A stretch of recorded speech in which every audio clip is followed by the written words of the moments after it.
Bob's two main attributes, a loud voice. We have what we do. So we have hardwood floors and, of course,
certain knowledge.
Special 3-hour world premiere. Michael York.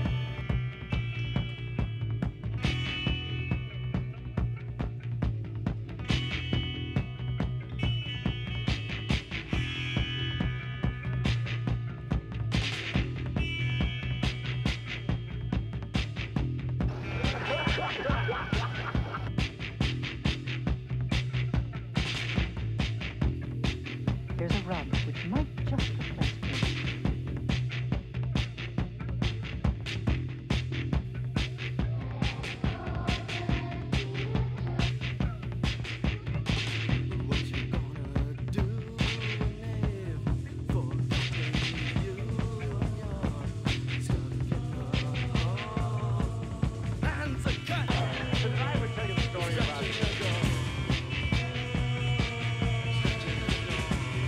You have certain knowledge.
Tuesday, a special 3-hour world premiere. Michael York.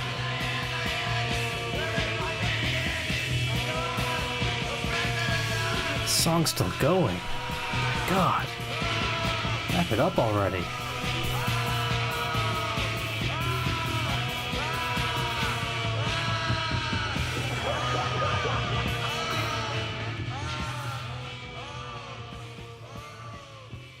Here's a rub which might just replace pills.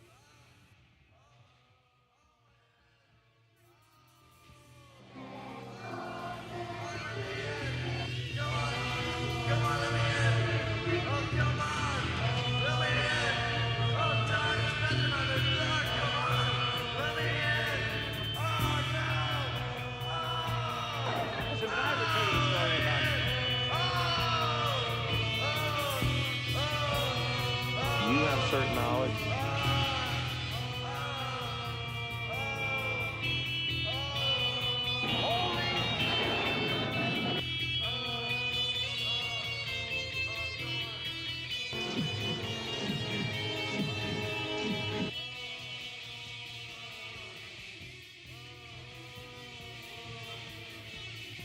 Sport wagon. Oh my god, it's still going.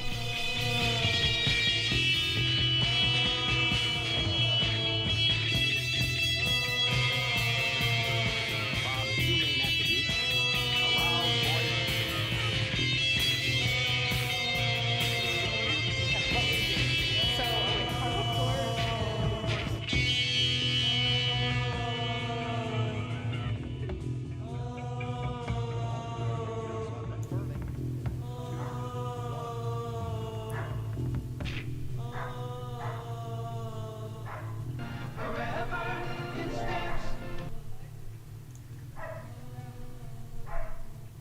And there we go.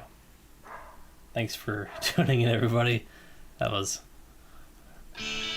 worked out pretty well there.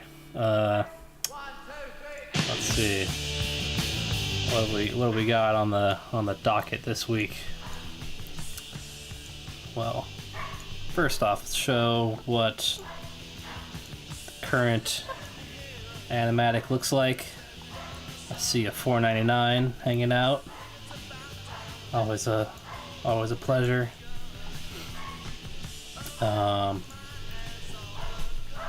see here. I don't know. Not much has changed in this animatic. I've really just started animating shots. Although I did take out. What did I remove? I removed a.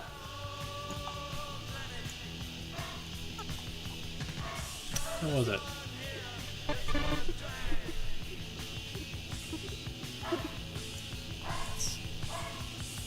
Oh yeah, okay, I remember. It was... I took out, like, everything after this shot. So we just fade out to the next, to them at the barn, peeking in.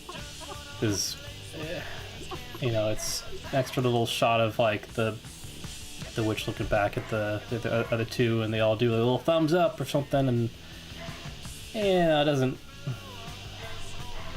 Maybe I think it's better if we just leave it on, you know, her, and then we cut to just the barn.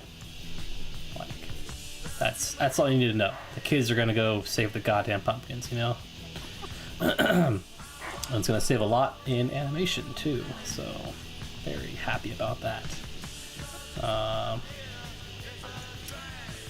Let's see here. Show some shots of animated kind of. I've been working on the keys and breakdowns this week. I did not a whole lot, but I did some more important shots. Why is this? So let's go to harmony here. Oh, I did actually. I received some voice recordings from our very own BuzzTunes high quality headquarters.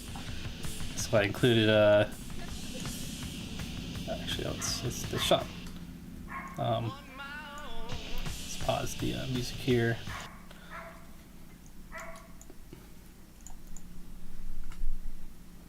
What's wrong with you? Ah, fuck. Hold on. This goddamn dog is barking. Alright, here we go.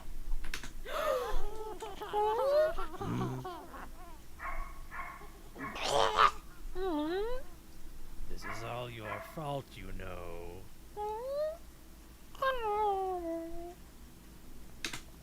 So yeah, those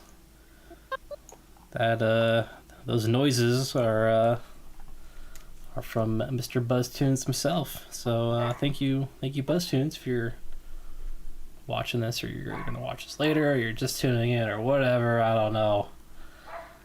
Maybe you're lost in between the dimensions, you know, of space-time itself. It could be possible too. I've got Remy here. What's up, Remy? I don't know about you, Remy, but I'm excited for some D&D on the horizon. You know what I'm saying? I don't want to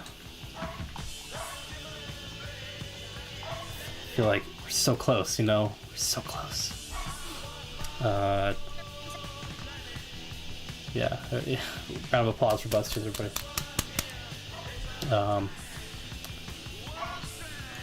Yeah. For those wondering, like, we got a D&D sesh going on. It's been going on for, oh god, I don't know, high school, I guess.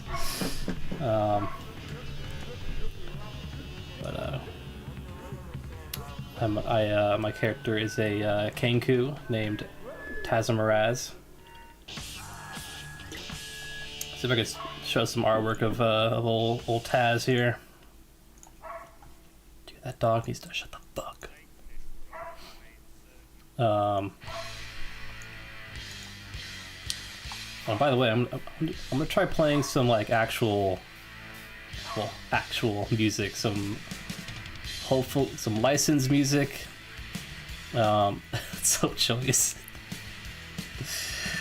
Man, Joey does so fucking much for the campaigns. When I was DM that one time, or that 3 times, whatever, that was so fucking stressful and such a pain in the ass. He does that like every fucking day. Don't tell him I said that. Okay. We do not deserve Joey in these trying times. What was I saying? We'll try to play some actual albums here. Gonna play some like deep cuts, man. Some kind of like hipster stuff, which is to say, hopefully YouTube doesn't flag this or something. I don't know how it works. So right now we're playing some early Flaming Lips. This is their second album ever. Well,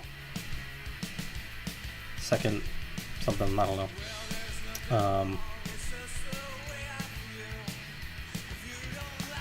Let's see here. We got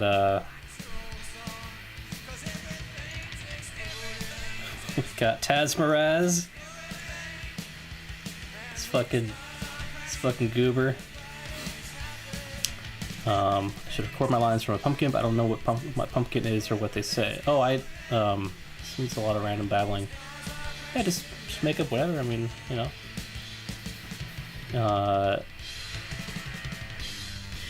Like, I don't know. I wrote out kind of some guidelines in that email. So it's up to you to, you know, you can try and copy the sounds I recorded in there, or if you want to just go in a different direction, do that too. Like, yeah, I'd say if you want to play it safe, just try and like kind of copy the either the sound that I was doing, or that the like that kind of sound, or I think I sent an email. Hold on. 499. Okay, wait. Yeah, I sent it. I sent it. All right, man. That's on you. That's on you, man. I will not be held responsible for that kind of. Well, this is only their second album ever. Yeah, it's I think like Flaming Lips is one of those bands where I will just listen to anything they do, or anything Wayne Coyne does or something. Like they're so goddamn eccentric and weird. I love it. I love it. All their weird, like we sing a song with Miley Cyrus. Oh, like we're gonna re-record all of Dark Side of the Moon for some reason. Yeah, great band. And they've been around. Yeah, this album is like, pretty sure 87. They've been around since like the 80s. It's fucking crazy. Oh yeah, so Taz here. I just realized I've been showing Taz on the screen. Is a Kenku, like a bird, and he likes shiny belongings, shiny things, and likes to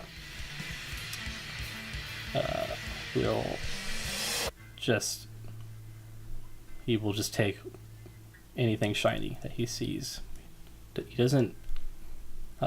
He does not care about their monetary value. It's purely just how shiny they look, and he will, if he sees something shinier than the thing he already has, he will get rid of it and take the new shiny item, and that'll be his treasure. And it is part of his quest to find the shiniest objects or object in the lands and return them to his kingdom. And there's a bit of a mystery surrounding who he really is, or what are his intentions. I got some other. It's like a little model sheet there. This is when Remy's character Stinky, he interrogated a random civilian. I forget the fucking context for this, but like, we were trying to find out where a place called Cedar Grove is, and we I feel like Remy, you probably rolled like an intimidation check, and you rolled like a 20 or something crazy, and you just threatened to kill this poor guy. Man, fucking D&D, man. I need it. We got this it's like a dwarf chef and this giant pet pig. I think this is our very last our most recent D&D session. We encountered this character, I believe. Oh god, I made some art for Joey a while back for it's a secret character. I can't show it yet, but I really want to show it. Got a Shepherd's Grove. This is the small village that our party commandeered. We got really into sheep pastoralism, and it's Shepherd's Grove under new management. We bought the town, and are now raking in all those sheep dollars. So that's D&D. What's up, BuzzTunes? I was just showing everybody. Actually, before I show, or what am I doing here? Dude, where is it?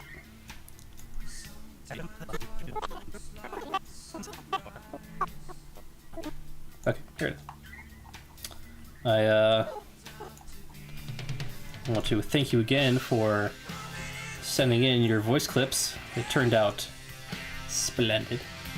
They were very great. I love them. And I included one in this shot here.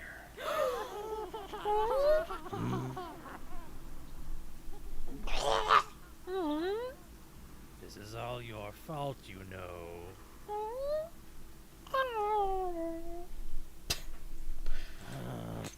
So congratulations, you're a pumpkin that jumps into a mulcher. So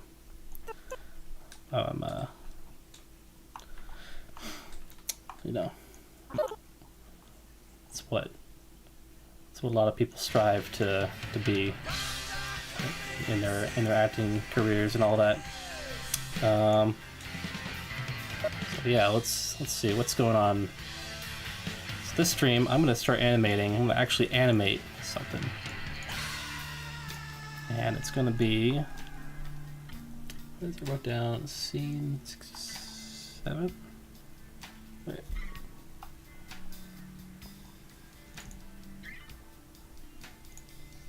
Wait, let me show this other scene I was working on, because I like how it turned out. I'm gonna show off a little. Put this up here.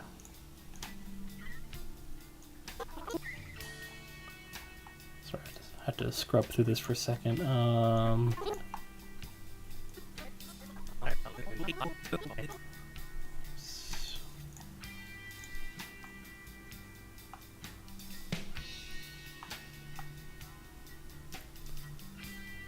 27, okay.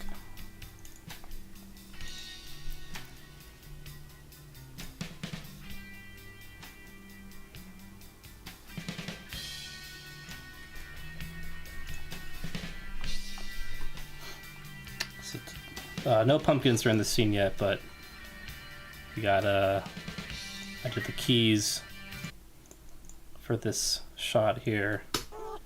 Hey, quiet! No one is leaving this bar. Yeah, these are two shots, so no one is leaving this barn, and then it cuts to a close-up of a different shot, and then later on, the pumpkins start goofing off. They're eating candles, they're honking on horns, they're causing all sorts of hubbub, and we cut out of this shot here. Oh, the hell with it. Time for plan B. Yeah. Okay, everybody in. So there he Time for plan B. he like swipes away the projector screen, just to get to be animated. And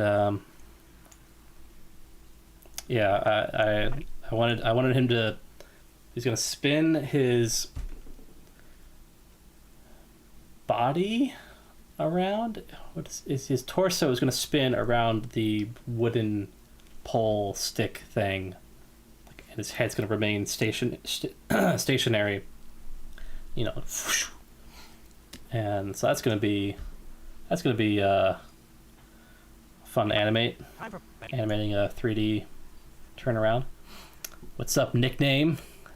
That is a great name, nickname. We're just gonna be animating some more scarecrows and pumpkins and pumpkin people, all sorts of shit. And we're gonna listen to Flaming Lips while we do it. So, show another scene here that I did the keys for. Let's see, 28. Yeah.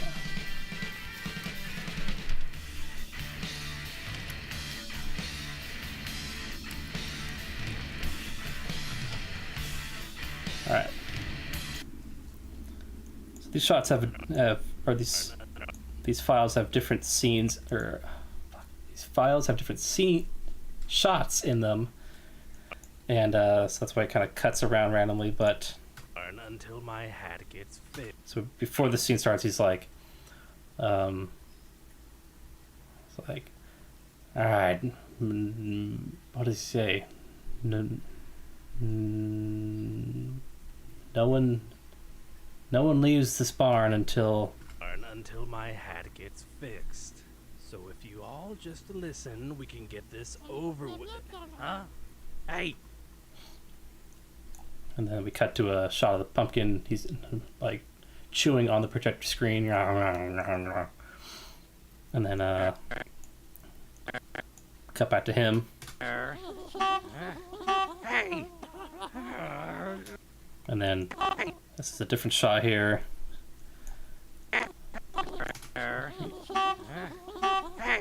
He sees the pumpkins over. They're honking. Some big honking pumpkins. And then we cut back, or we cut around to the different pumpkins doing their little funny antics. Finally, we cut back to him as he loses it. And then, yeah. So I've been doing a lot of keys and stuff like that. They're fun to do, but they're pretty hard because it's kind of like the foundation of your animation foundation. Turn down the volume a little bit there.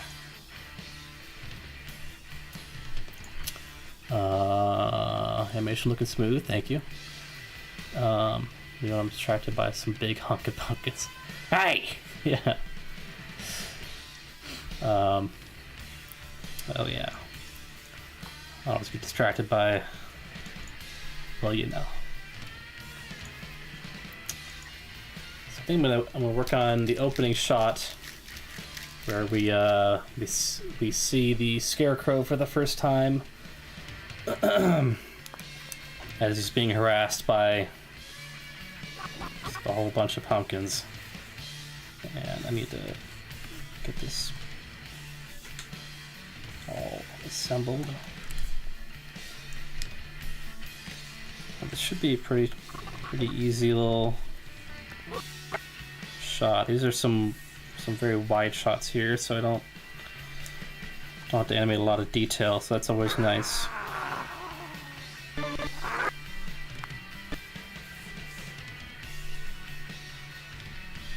Oh, that's okay. What am I?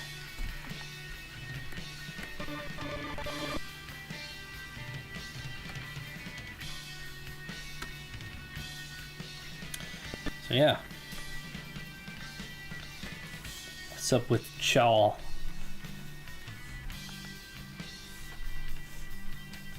You guys hear that the crew of the Boeing Starliner is not going home on the Starliner. They are in fact going to hitch a ride on the SpaceX Dragon capsule. And we'll be staying on the ISS for another 6 months. So the two astronauts, Butch Wilmore and Sunita Williams, Sunita, I think it's Sunita. They launched on the Starliner in fucking like June. The test flight, first ever humans to fly that spacecraft. Very, very historic flight. They made it to the ISS, but as they were docking with the ISS, I think almost half of the thrusters on that ship failed, which is very effing bad. Actually, it's very fucking bad. I'm not gonna beat around the bush here. I never trust a spacecraft made by Boeing.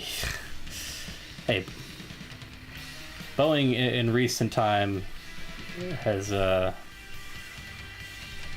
Yeah, they are fucking not doing themselves any favors. But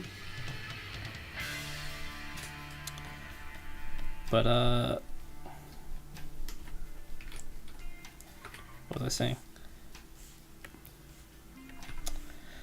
They are. I completely lost track. So they docked to the ISS with the crew. The crew safely got aboard and everything. But then, so Boeing was like, "Oh shit, okay, all right, astronauts, you're staying on board for like another week, okay? And we'll check the thrusters between now and then, and it'll be fine. Just hang out and enjoy your time on the station. You get a little more time to hang out." And and then that week turned into 2 weeks, and those 2 weeks turned into a month, and then another month, and then finally we're at almost 3 months, I think. And so as time went on, Boeing still like testing the thrusters out. They actually fired them while still attached to the ISS, which is pretty nuts, but that's completely safe. But I didn't know they could do that. But let's see. So, but as time went on, like NASA's like telling Boeing like, "Hey, you guys getting any closer to fixing that problem?" And Boeing's like, "Oh, yeah, man. Yeah, totally. I just like another week, okay? Like one more week." And then finally today, NASA held a press conference on a fucking Saturday, which is never ever a good sign for really any company or industry, like and they announced like, yeah, Boeing, their astronauts aren't going home in Starliner. Boeing's taking too long, and they said like, yeah, we're not gonna be able to fix the thrusters in time. So yeah, so the crew 9 will be heading up there with 2 empty spots on the spacecraft for Butch and Sunny.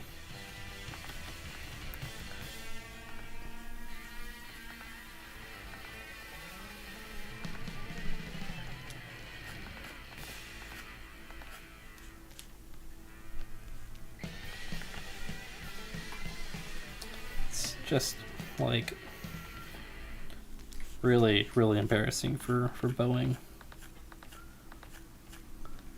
Like this spacecraft, the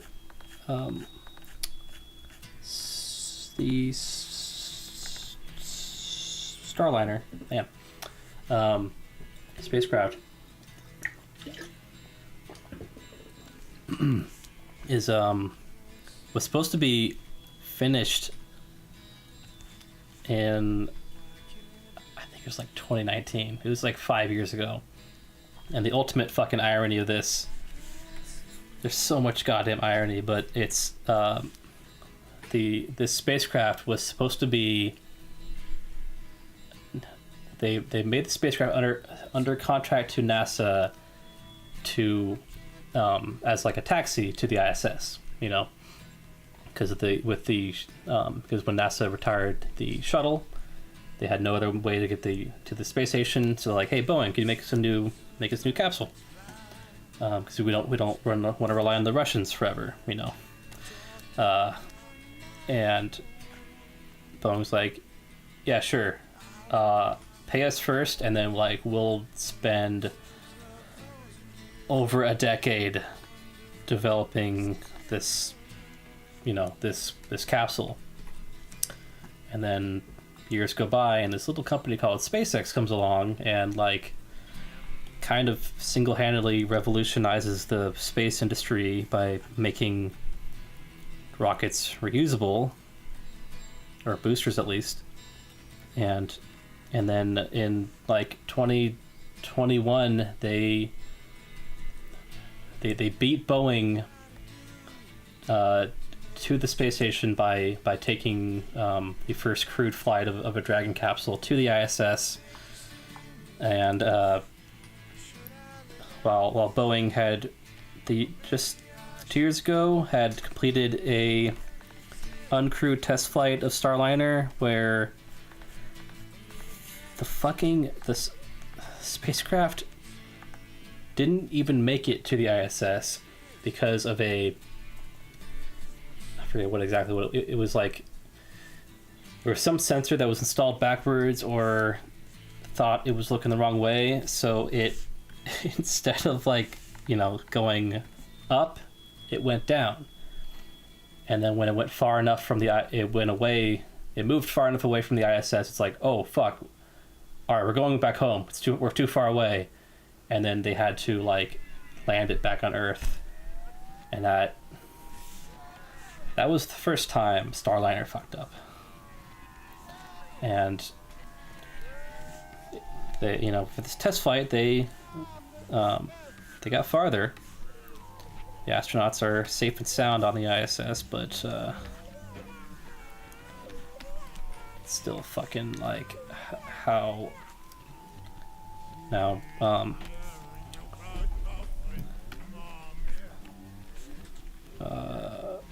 now I know Boeing has lost like a ton of fucking money over the pandemic and stuff like that.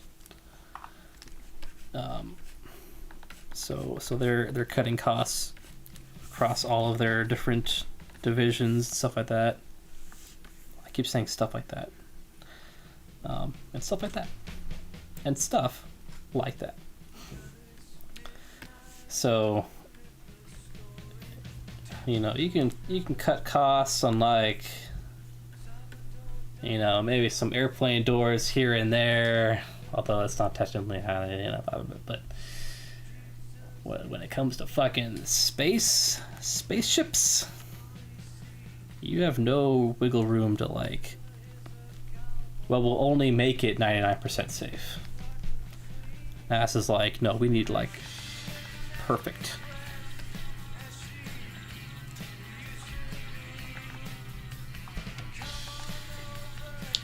But anyway.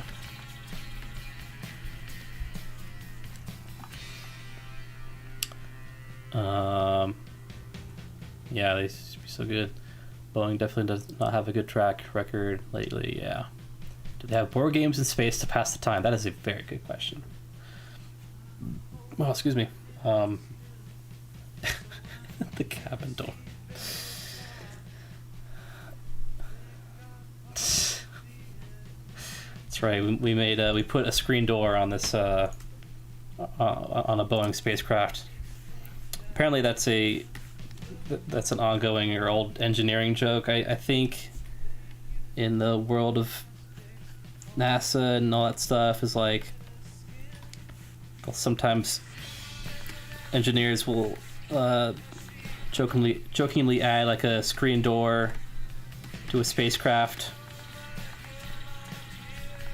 just to see if other engineers are paying attention or something. But there's another joke I don't know engineering stuff, but like something like sometimes they'll add in like a fake, you know, they'll add a flux capacitor or something into the blueprints, that kind of thing. I forget what it.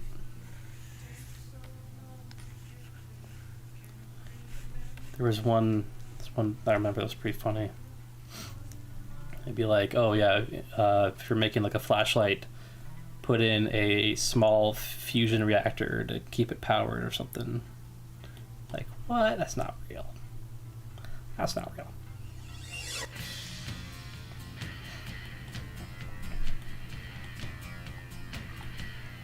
Alright, we got the scarecrow here.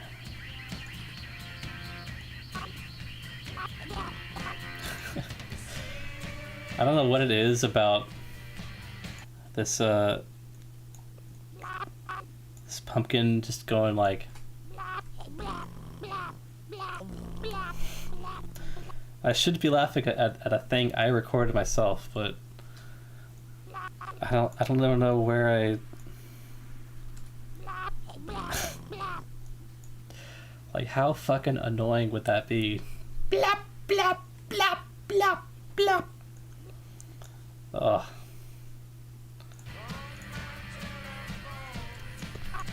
Alright, let's add some pumpkins here.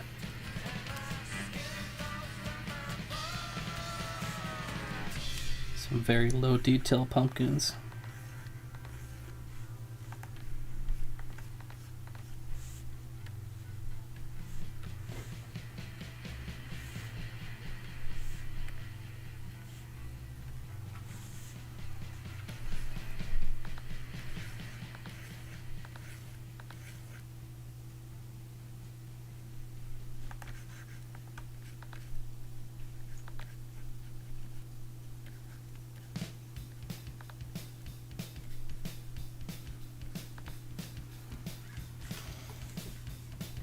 So many pumpkins. Yeah, on the and like on the complete opposite fucking end of the space spectrum, we got SpaceX that launching the Polaris Dawn mission on Tuesday morning at like 2:30 a.m. At least my time. That's a fucking terrible time, but it's a private space flight with the billionaire Jared Isaacman. He headed the Inspiration 4 mission a while back. A huge space tourist, philanthropist kind of guy. Like, also I think he owns like one of the only privately owned MiG fighter jets in the U.S. or something. It's something like I don't know how. No one knows how he got that. So, but anyway, you know, it's like, how the fuck do you even get that? You know, it's fucking crazy. But anyway, they're going to be doing the first private spacewalk. Spacewalk. It's more of an EVA, but you know, they're not doing any walking. And they're going to be doing it very, very far away from the Earth. It's going to be like a huge elliptical orbit. And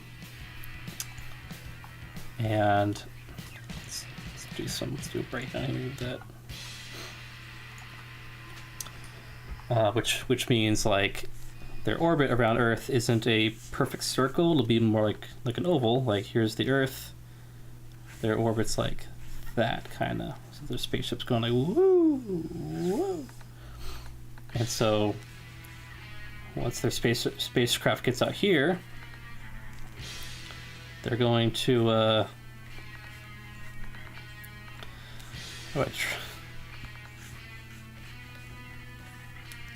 gonna open the hatch, and they got a little ladder here.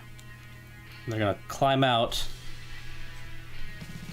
That is a shitty drawing, but you know, they're gonna just climb out on that ladder, poke their heads out into space.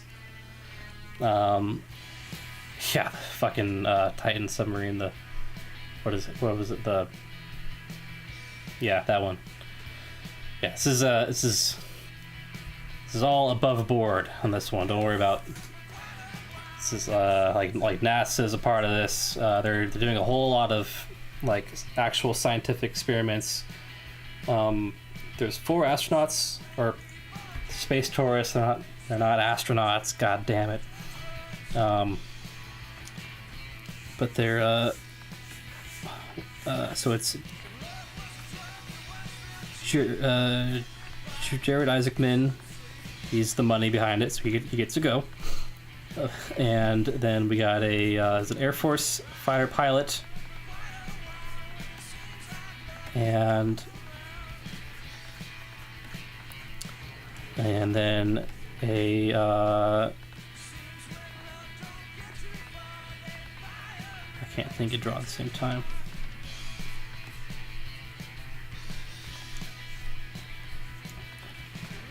And another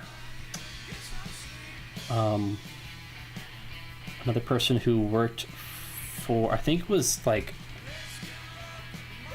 one of the astronaut trainers at SpaceX, which is like fucking crazy. Like she's trained these astronauts, and then she gets to go up into space and do the thing that she was training other astronauts to do, you know.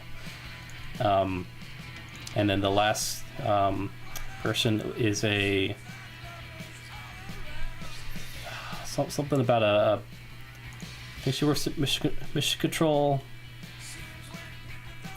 So these other three people are, you know, aren't just kind of random rich folk like taking Instagram pictures and going to space. They're doing real stuff.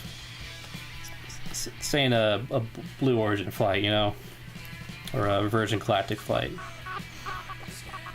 Another cool thing is they're gonna be wearing these special smart contact lenses that let me find a picture because they're so goddamn crazy. Clariston contact lenses.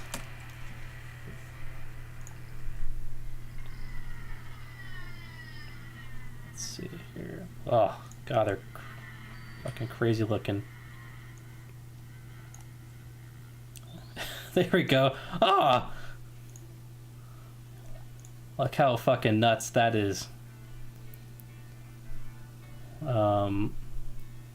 Yeah, they're for as much as the like they're going up there for like the spectacle of a spacewalk and all that stuff. Like there's a lot of, because this is the first time, this is the farthest humans will have gone into space since, well, the Apollo programs. But even before that, like if you don't include the Apollo missions to the moon, because the moon's farther obviously, but like I think it's the farthest Earth orbit since the Gemini missions, I think, which were in the early 60s. Like that is there's a lot more radiation and bad shit out there. The farther you are from Earth, you know, the more space just wants to fucking kill you. So but so these special contact lenses are like they have this, actually I don't know how it works. I'm like, I guess that's a battery there or something, like but they're supposed to measure how much pressure is on the eyeball, because in space there's a lot of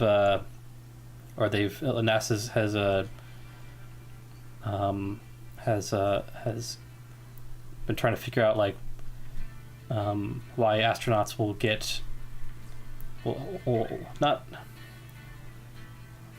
they'll have more eye issues, like your vision will get more blurrier, more pressure on the eyes, more straining, that kind of stuff, and they're not really sure how to fix that. They're trying to fix it, so it's, you know, one of those things you probably need to get fixed before you're going to like Mars and stuff like that.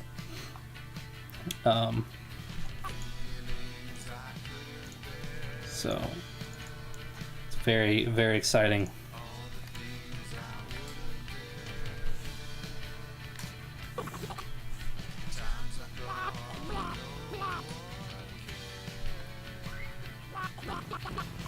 Okay, so turn that off here. That scarecrow is way too tall. Kidding me?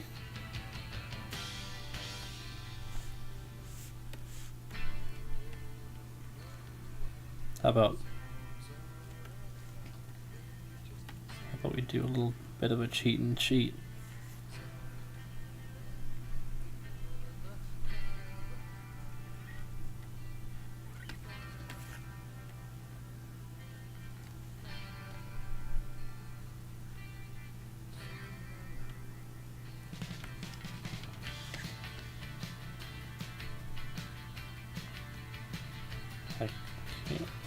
I guess, oh, whatever, right there. Oh, man. Oh. What else are they doing in the Polaris Dawn thing? Oh, it'll be the farthest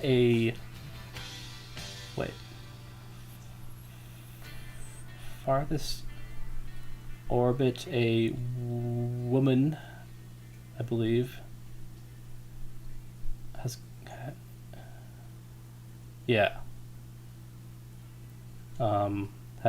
gone.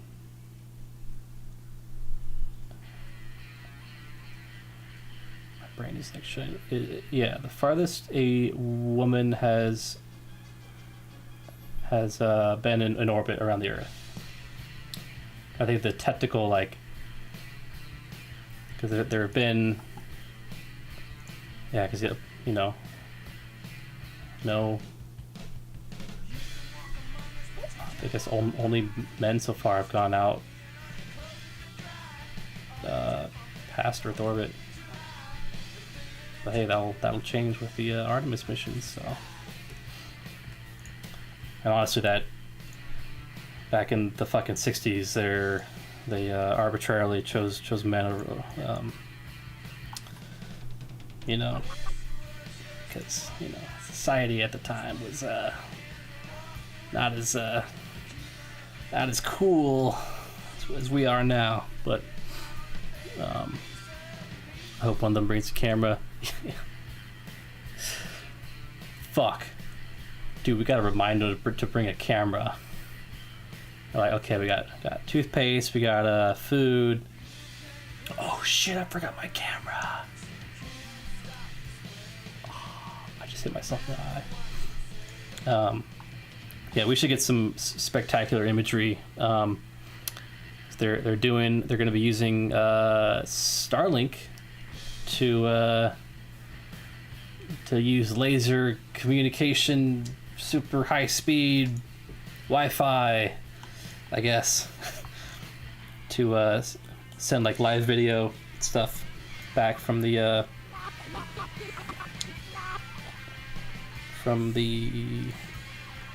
wow, that got really fucked up. From the ship. And if you saw the recent Starship flight test, especially the when the ship was re-entering and burning up, like that video did not fucking cut out at all during the what should have been the plasma blackout. That's when a spacecraft is re-entering the atmosphere. It's glowing, you know, glowing red. That red glow is plasma. It's the air it's heating up so much it's turning into plasma, which is the fourth state of matter. And there's so much plasma built up around the spacecraft that it blocks any radio communication out or in from the spacecraft. So it's always, you know, just to make it that much more stressful for everyone involved in the mission.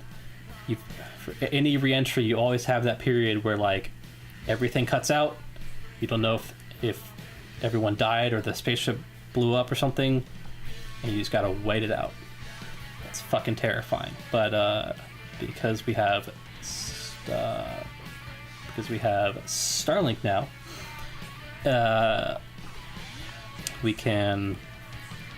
those satellites are in space above the spacecraft re-entering, so they could still target the spacecraft from the top of the spacecraft where there's less plasma, you know.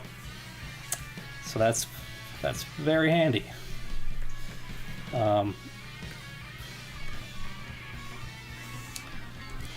it's very cool to be able to keep in contact with your spacecraft while it's going through re-entry. Yeah, the 7 minutes of terror. I can't even. 7 minutes. Yeah, it is the 7 minutes of terror. And it, well, technically, NASA, like, when they're landing the rovers, it's all automated, so they are getting communications back, but it's a delay. It takes 7 minutes for those signals to get back to Earth. So when they finally get word on whether the spacecraft is landed or not, 7 minutes ago, the spacecraft actually landed. So it's, oh man, watching the Perseverance landing a few years ago, that was fucking.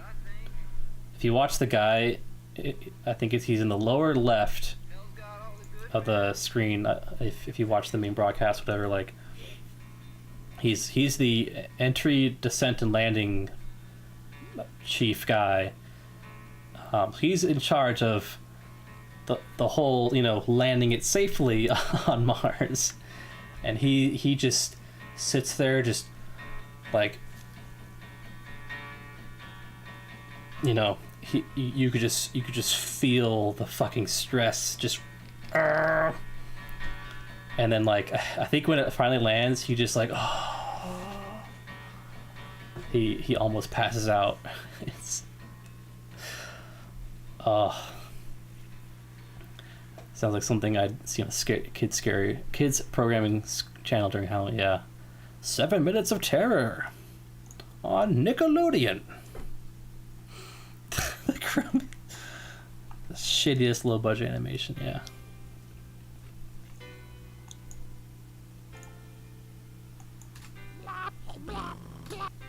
Dude, why is this animation getting all...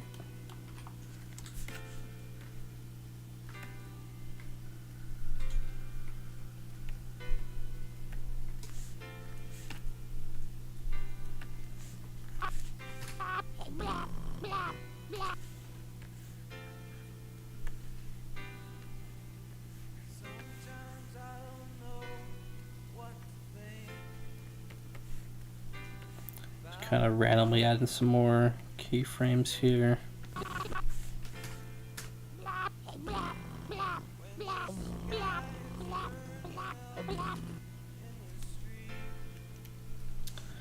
Maybe it should be facing camera a bit more.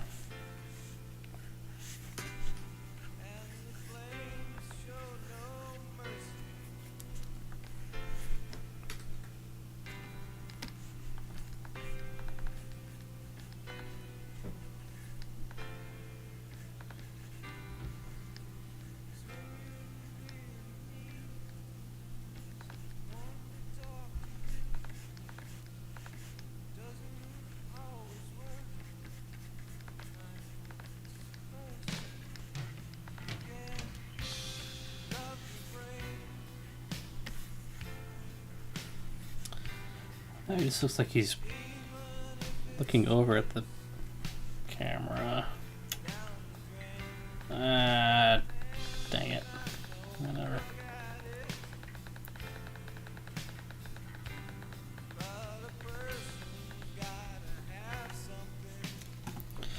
Don't like that hat shape though.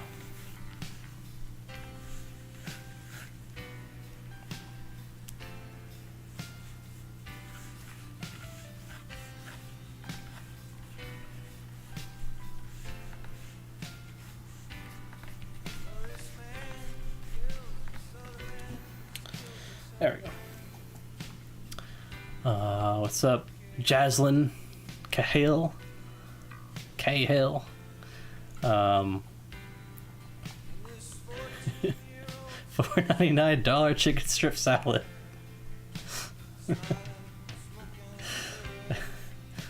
Please, that's my father's name. Chicken strip salad. That's what we all need to call $4.99 from now on.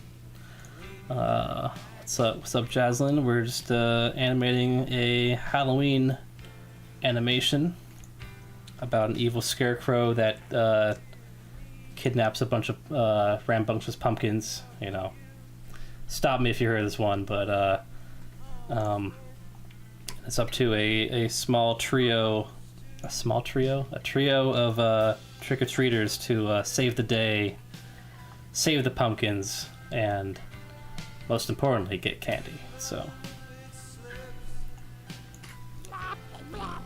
right now I'm animating an opening shot here where these pumpkins are harassing the scarecrow, eventually causing him to snap and become evil.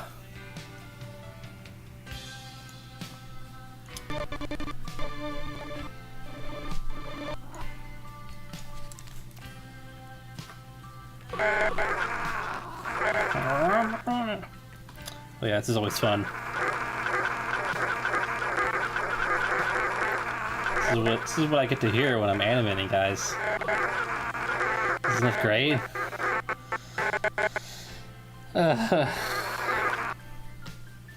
Just scrubbing through audio. It's not evil, it's just misunderstood. That's right.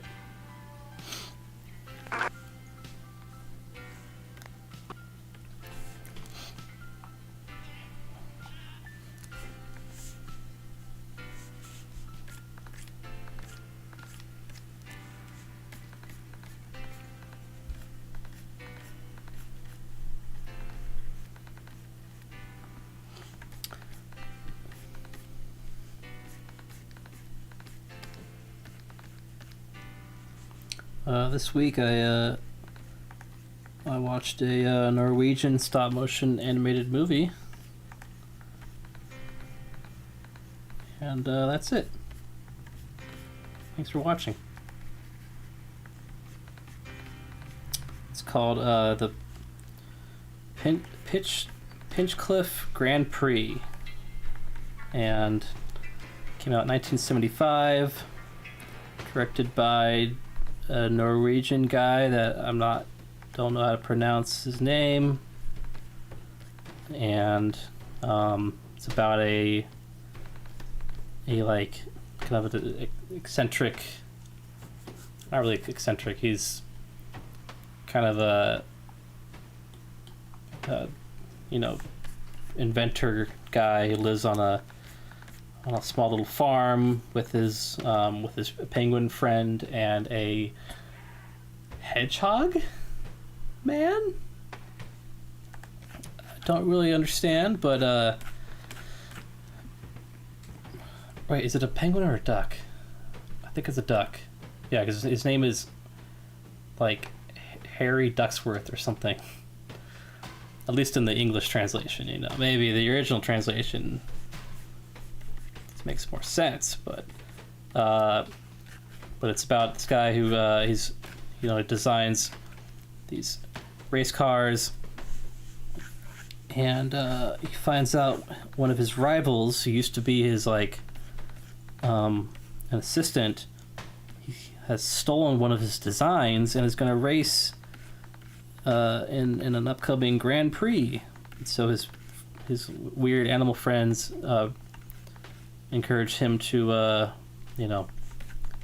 build a new car and compete, and don't want to spoil it or anything, but let's just say it's an action-packed race. Okay. So this film came out in 1975, and let's play a little guessing game. At the time, the country of Norway, or was it Finland? I think it was. Yeah, no, it's Norway. The country of Norway had a population of 5 million people. I want you guys to guess how many tickets were sold to this movie sold when it came out. Like within that year, not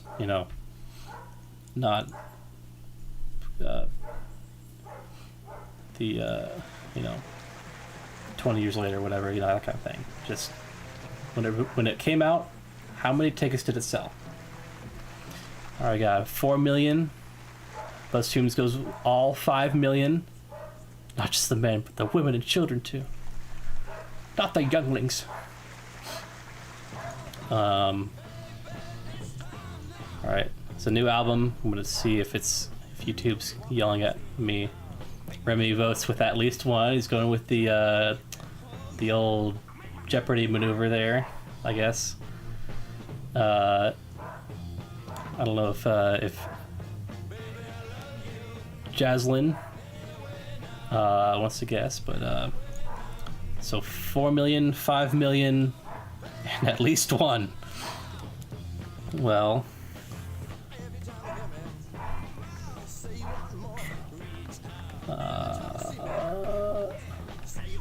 so the final ticket sales, 5.5 million. They sold more tickets to this movie than there were citizens in the fucking country.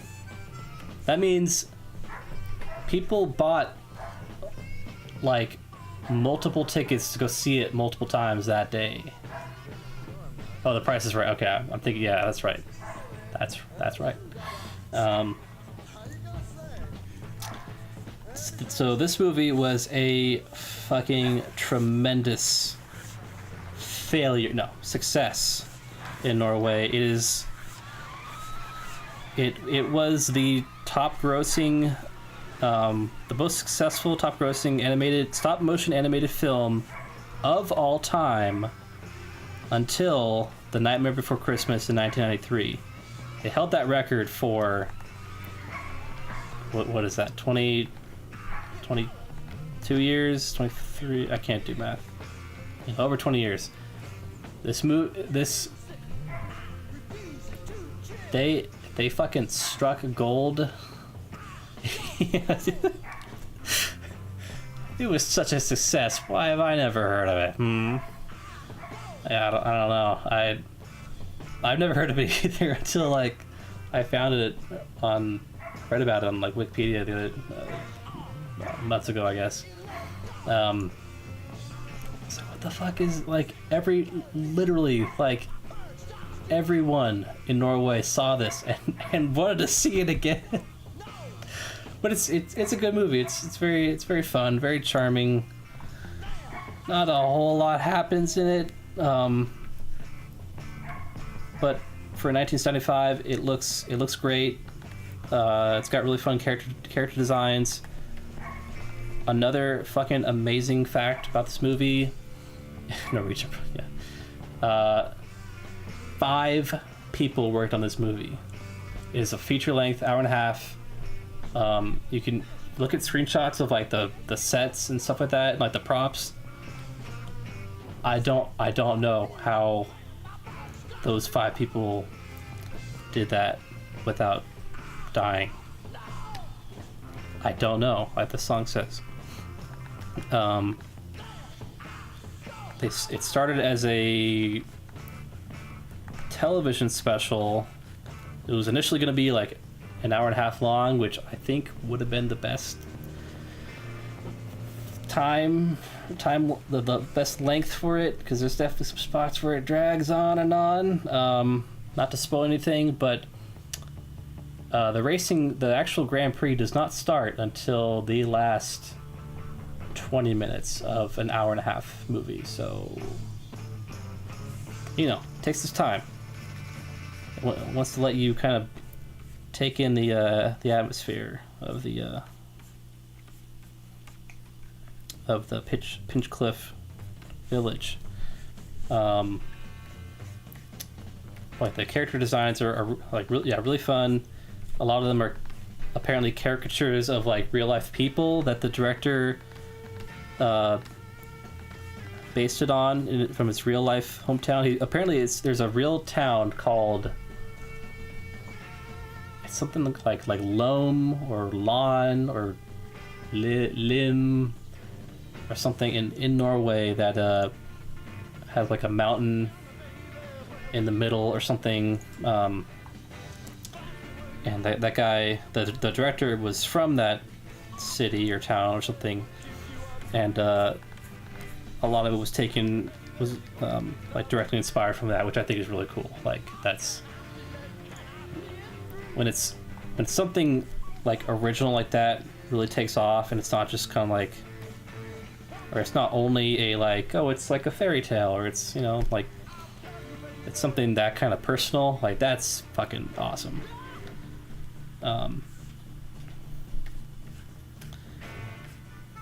And let's see what else. Yeah, character design is inspired by other real life people from the town or something.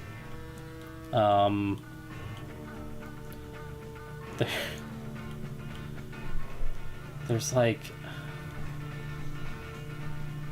it's one of those movies. It's like the right mixture of old enough and foreign enough that you can't tell if some character depictions might be offensive or simply innocent, or if it's just my American perspective that's messing all this up or something. But if I'm bringing stuff to the table, it's not supposed to, you know, it's not how that worked in Norway back then, you know, it's, I don't know, but it's nothing crazy, nothing like overly, I don't know, it's nothing real bad. It's not like early 1930s American animations where you get some real fucking rotten racist cartoons, but I don't know. It's, you know, it's an interesting historical time capsule, perhaps, but still very, very enjoyable. It is, if you're looking to buy it, it is not available in the US currently. I looked up a Blu-ray copy of it, only released in like Norway, and it's I think it's like $30, which actually isn't too bad, especially if it's out of print. But it's like, ooh, I don't know if the movie's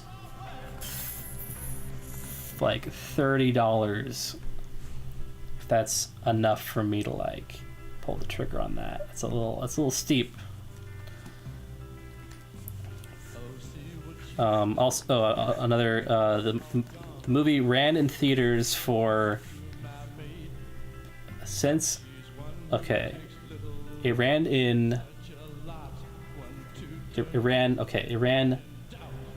24/7,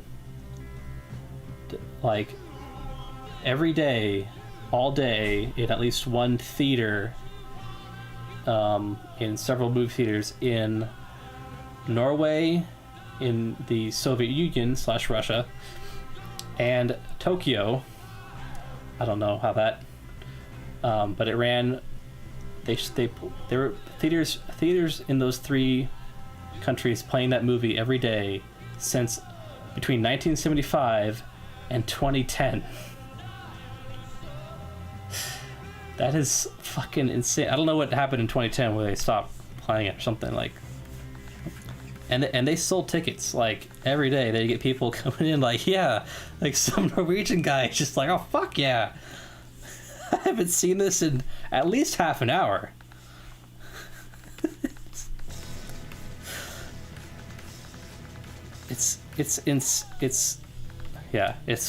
I love peering into like different cultures and just seeing like, oh, that's like what would be the closest thing in American film history that really had that much of a cultural impact. If I could see Twisters like 3 times in one day. 499, come on, man. What's the movie called again? Oh, it's called the Pinch Cliff Grand Prix. Pinch, as in like pinch, and then Cliff, CLIFFE, That's all one word. Pinchcliffe Grand Prix. Where can we watch it? You'll have to maneuver your way through the old internet. It's not released officially in the US because they know Americans won't buy it, I guess, but I don't think it's streaming anywhere either. Let me... It might be streaming, I don't know. But you can probably... The Pinchcliffe Grand Prix. Yeah, it's not streaming anywhere. You can buy a Blu-ray copy of it for like $30. You could probably buy a DVD of it, I think. It probably... Although I don't know if they...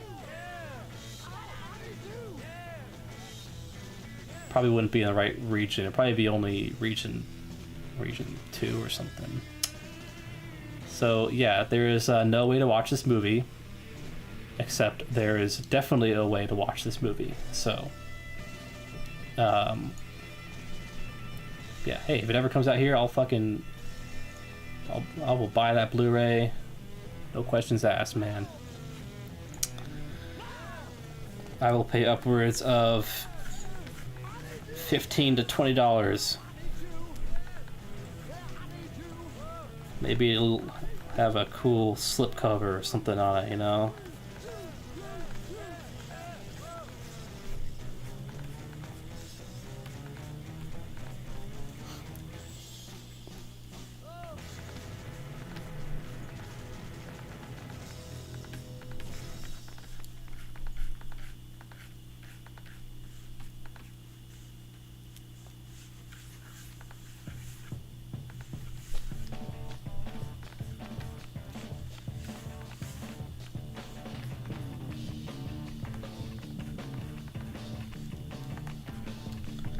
What else did I watch this week?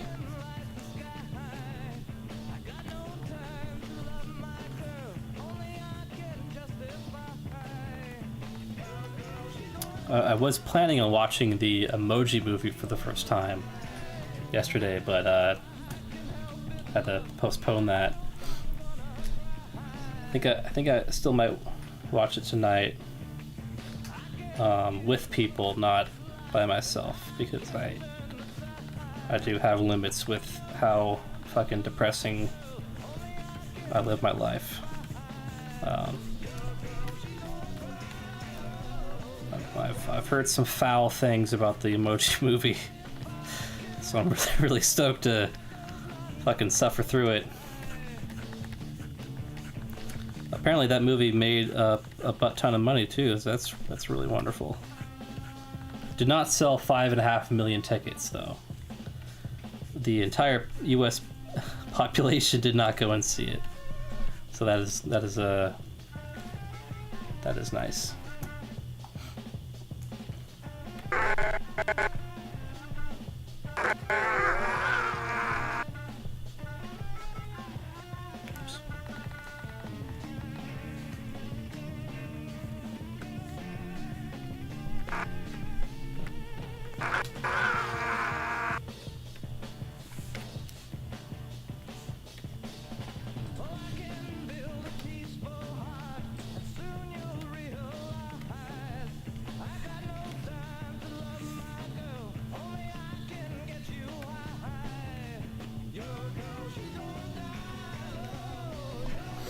Oh yeah, I'll probably have some things to say. In the meantime, though, I think I feel like I've recommended this podcast numerous times, but it is one of my favorite podcasts ever. And I feel like it doesn't get any attention at all in the animation industry or just in the art podcast world or whatever you want to fucking call it. I've never heard it anywhere but the Cartoon Lampoon podcast. My God, those brave men at the Cartoon Lampoon headquarters have put themselves through misery. They're 3 professional animators who review a shitty animated movie every episode, and it's so fucking funny. They actually it ran from like 2014 to 2018, and because I think they were working in Atlanta, which is a big animation hub, and then they all had to move because of work, and they stopped doing the podcast. And so every day I wait for like maybe today they'll get back together. And there's been so many new crappy animated movies, and I can't form opinions on my own. I don't know what to.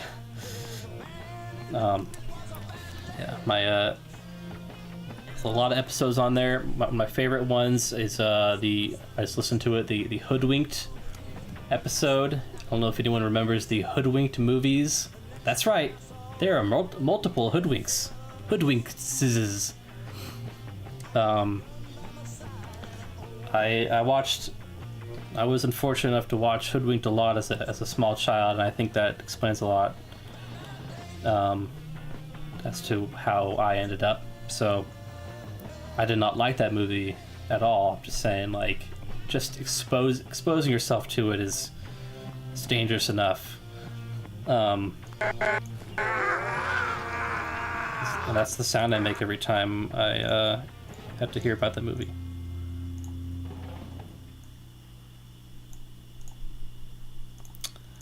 Yeah, the Hoodwinked episode is special. Excuse me, and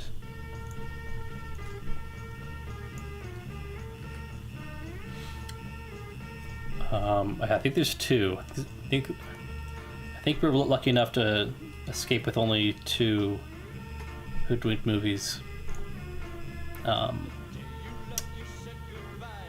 There's another one. I have to find out which movie it is. There's a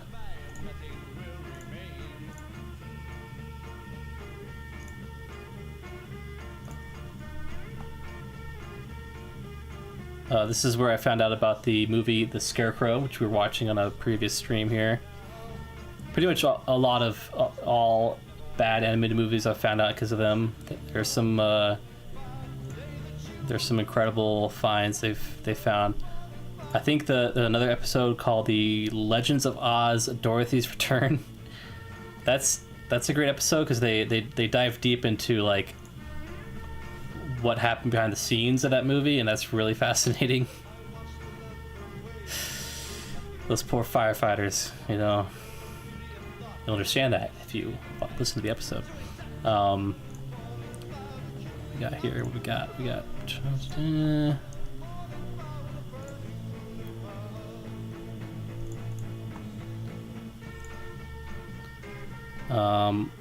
Another episode is one about a TV Christmas special called the Rhapsody Street Kids Believe in Santa, which has a reputation for being one of the worst animated specials of all time. And the whole thing is on YouTube, actually. I can... I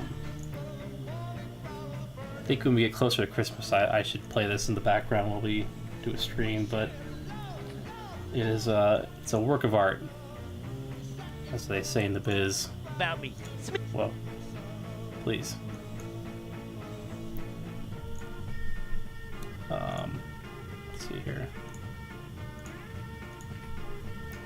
Here's the Rhapsody Street Kids Believe in Santa. It's a steaming pile of shit, so watch out. Yeah, there's a ton of great episodes on there. Oh god, I'm just looking at the list. Like, every one of these is great, and they're not like, well, they mostly make fun of the movies, but like they're all pro animators, and their work is very, very good. And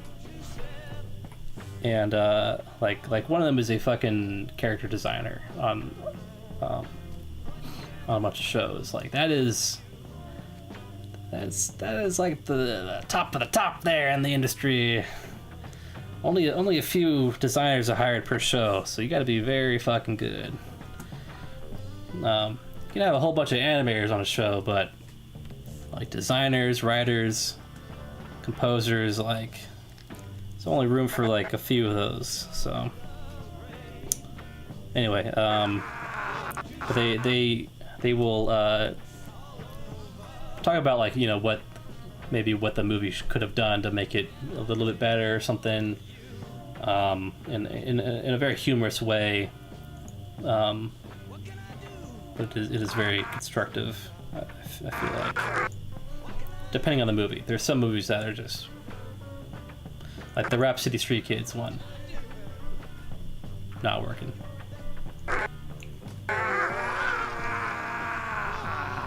Alright. These pumpkins need to get thrown off.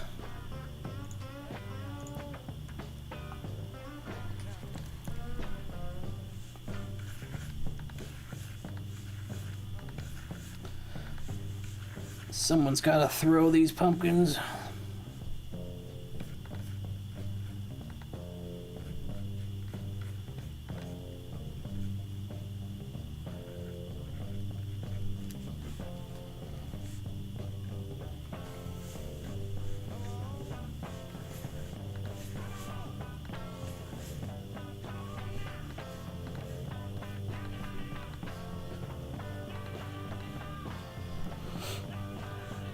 Anybody else listen to any cool podcasts or anything? I really like podcasts a lot.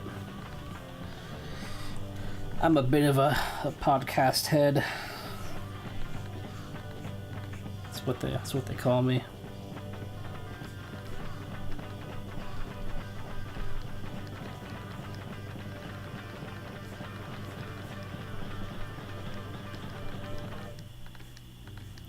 They're great for just like for doing stuff, like background, the drawing and stuff like that. Oh, just realized the chat isn't up because I have the tab with this thing open.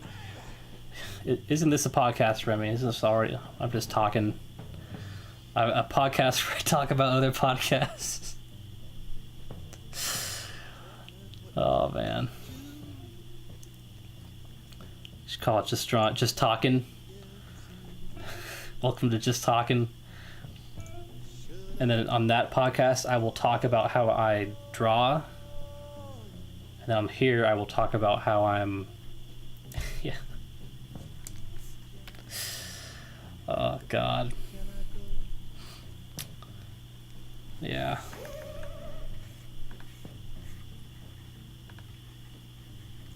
I like to think of this as like a variety show or something. Sometimes I'll just play music. Sometimes we'll have like a shitty video playing in the background, which reminds me I need to play we need to have a like YouTube video of the week segment or something where I just at the end of this show I just play like whatever video, because I think I have a good one. I think it's a real banger.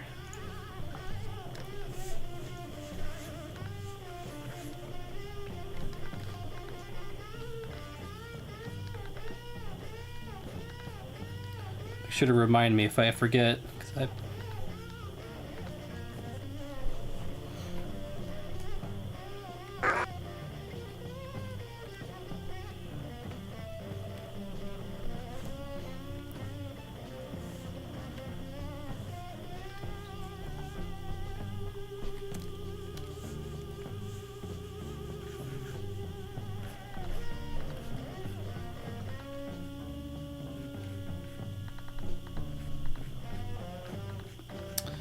mentioned another podcast a while back called the Two Funny Astronauts podcast.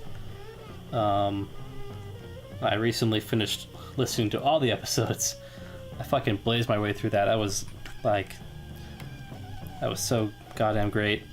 But they have 2 episodes about baseball. Remy's our baseball nerd here. He's such a fucking nerd. He plays sports and likes it. Like, what the hell is that? but they talk about how so they live in they're like East Coast New Yorkers, and they're one of them is like a lifelong Jets fan. Wait, no, sorry, that's football. Yankees. There we go. I know sports. What are you talking about? Lifelong Yankees fan. The other is a Mets fan. So I know those the two rival, or two New York teams at least. But as astronauts, they've gotten to do like a bunch of like first pitches, and they've gotten to go behind the scenes of the like stadiums, all that, and they tell they tell these stories of like I don't know, these meeting different baseball players and getting and the like what it's like to actually throw a first pitch, and the amount of shit they give each other for like who's throwing a better pitch, and like they're like, you know, hardcore baseball fans, so it sounds like fucking it must sound like how I sound to Remy when I talk about space stuff. I just now realized, like, because I'm hearing like, oh, and then this guy, you know, oh, when they brought Davidson in from the left field, he ran a double and went up the touchdown or whatever, and like I don't know what that means. I sound like an astronaut, and then it's famous and recognized. Like probably the like baseball team, like oh, what's that one movie about? There's like stars and there's war. Oh, Star Wars. Yeah, that one. What's that?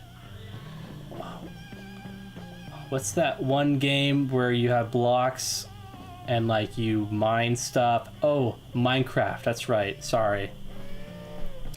What's the stuff you drink to keep yourself alive? It's made of the two atoms. It's the two different chemicals. Oh, yeah, water. Yeah, that's what I'm thinking of. Yeah, thanks. But yeah, there's some good, like, I don't know. It sounds to me like there's specific things they're talking about that like actual baseball fans would love, because it's not just like I was invited to the Yankees game and it was so delightful and I got to meet Derek Jeter and he was so great. It's a lot of like like apparently with the first pitch or something there's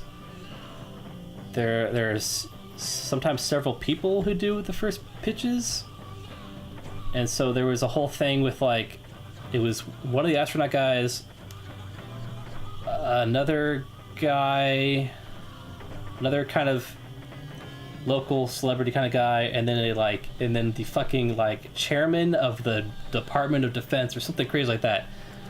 And the astronaut guy was like telling the story about like the chairman guy was like, you know, real defensive, no pun intended, or he didn't want to be upstaged. Like he wanted to throw from the mound, which is apparently like you're throwing it for real, not just like you can move up on the grass or something. And I don't know, it was interesting to hear that whole universe. I never think about, you know. What's up, Sixpence? Welcome back. Little pumpkin kid, that's right. Yeah, we're working on some actual animation this time. While we listen to some Brazilian prog rock. I think they're Brazilian. Or Portuguese. I live that universe.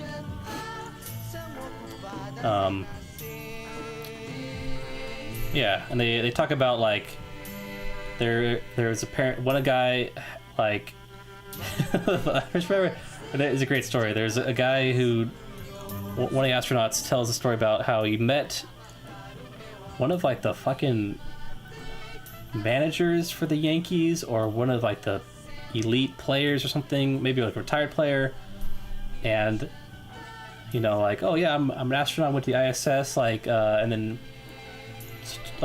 told him like, hey, the ISS should be flying over sometime soon. You know, they're in like, I think it's New York, and like, oh, you should you know, you should come by to this party I'm having. The astronaut's like trying to invite him over to the party, and he's got other plans, and then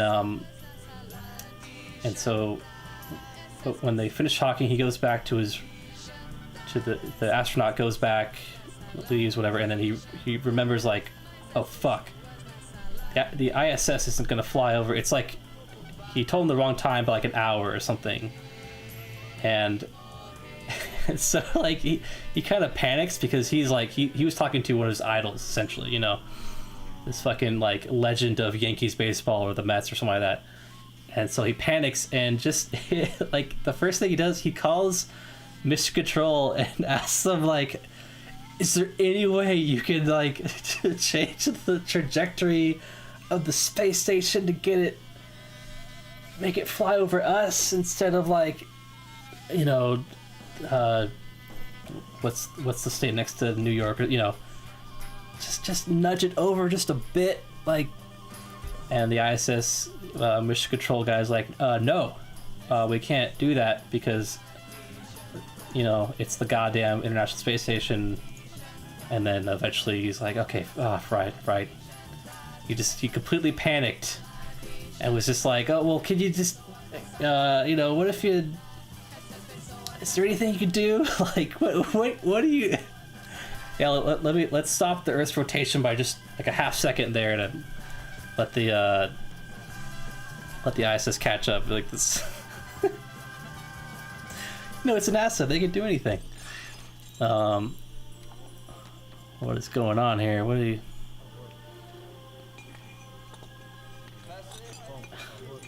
Oh, caption the yeah. I have a friend who's really into horses, and he took me to a horse race in Kentucky for the first time. And I gotta say, kind of crazy how crazy people are about horses. People obsessed. Horse racing. That's gotta be an interesting crowd there. I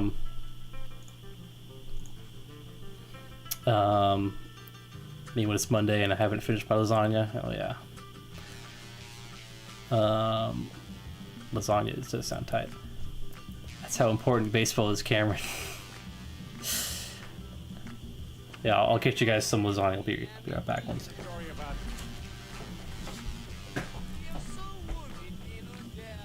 You have certain knowledge.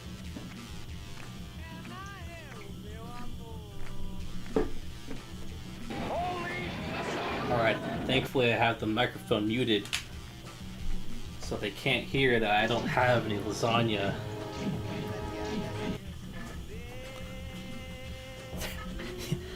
They're so stupid. They think I'm actually getting lasagna. God, man. Can't believe it. Alright, let's get back to this. Oh, hey guys. What, you're not gonna believe this, but we're all out of lasagna. I thought I had some, but I didn't know. If you guys warned me ahead of time, I would have had some, but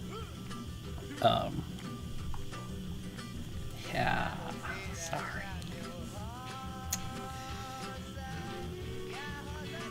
Anyway, you guys didn't hear what I was talking about when the mic was muted, right?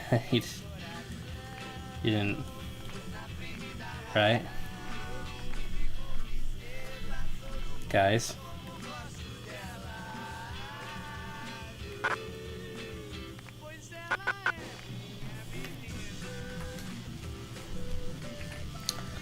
Oh, what fun we have on this live video stream. Yeah.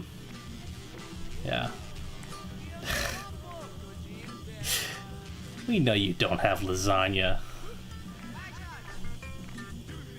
Did you guys like that lasagna bit? Was it funny? I thought it was funny.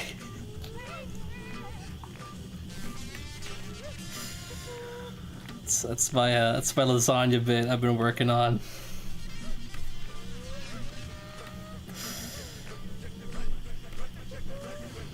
Took me like 6 months to write that, so I'm glad.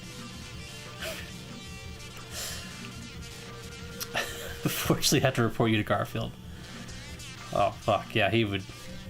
I don't want to mess with Garfield.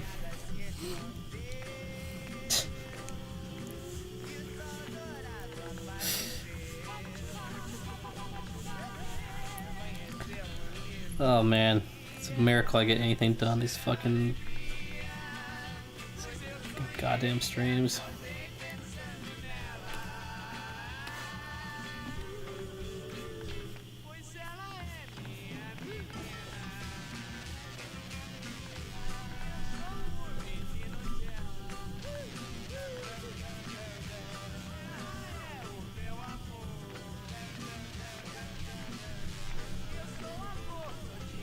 Checking my notes.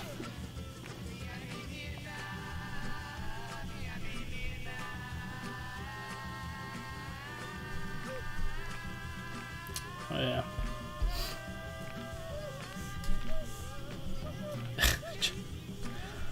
Require lasagna. Is anyone here familiar with the Lasagna Cat videos on YouTube by a studio called Fatal Farm? If you haven't, you should check them out, because they are fucking great. Yeah, Lasagna Cat is a, it's the one where they have that actor come in and like read like a 45-minute essay on a single Garfield comic strip is possibly the greatest video on YouTube. That I think it's like one take too. It's fucking unreal. Yeah, the hour. Yeah. Oh, I definitely sat through it. Yeah, it's at least have it on the background, you know. You gotta. I love the Japanese shampoo video. That one comes to mind. Comes to mind, no pun intended.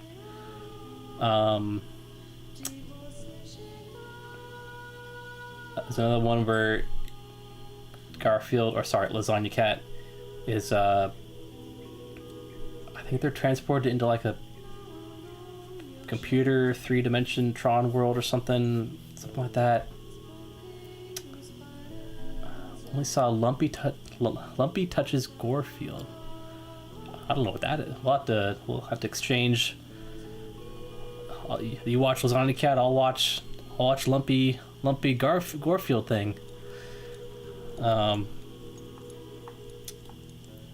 Yeah, the Lasagna Cat video. They're made by Fatal Farm, who've done.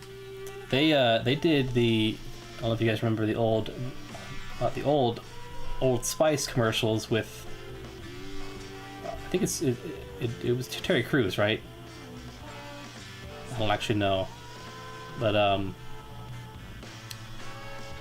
the ones, you know, they're probably like fucking insufferable now, but at the time they were like, wow, this is kind of quirky. You'd be like, you know, Old Spice makes you want to ride a unicorn with laser eyes, and it's a ninja cat, and it's the epic space burrito, that it's fucking internet stuff like that. Huh, everyone.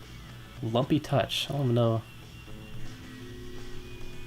It's kind of like It's that guy, the Meat Canyon or something. So there seems to be a lot of those kind of animators or people kind of will make something horrible out of a beloved cartoon on the internet. I think I watched a few of the Meat Canyon videos a long time ago, but they're not really my cup of tea. I don't know, maybe I'm thinking about something different.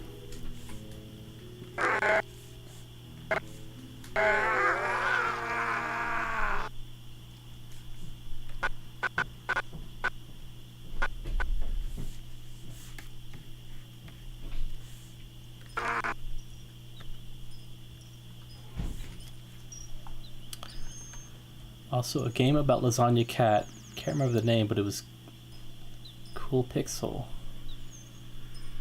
A game about Lasagna Cat? Was it like a fan game or something? Huh. I just remembered another Lasagna Cat video where it's seriously like a the slow down audio.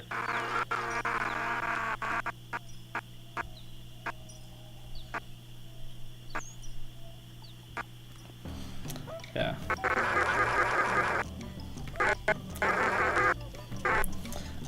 Another Lasagna Cat video is like a 4-hour video where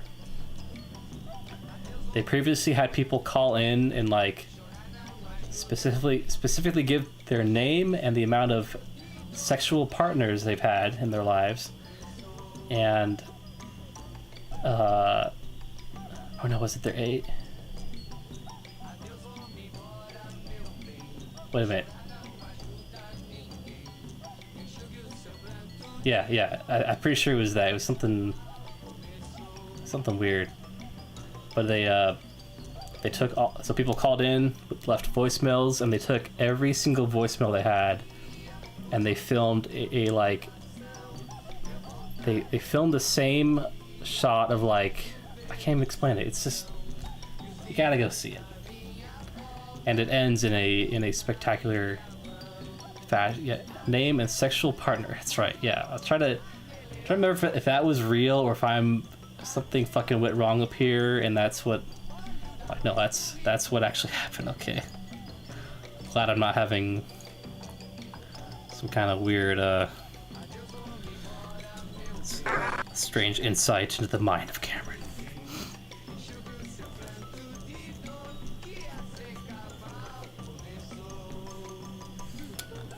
Yeah, that one is great. It ends. The ending is worth checking out. It's so fucking.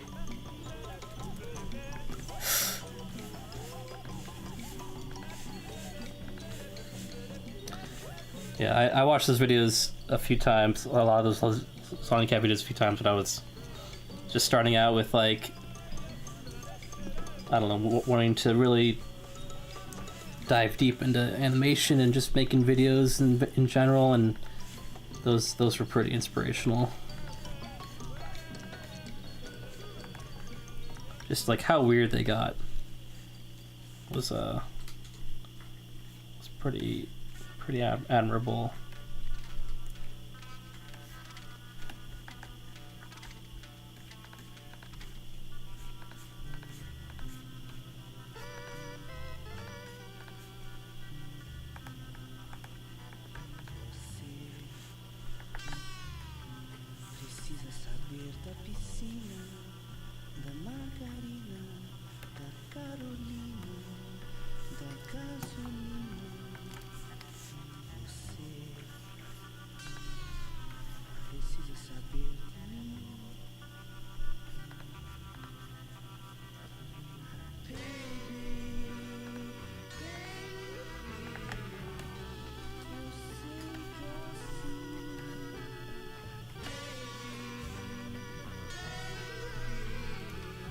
This is a good song. I remember this one. As I drown it out with digital screams. I'll turn off the audio for that. There we go.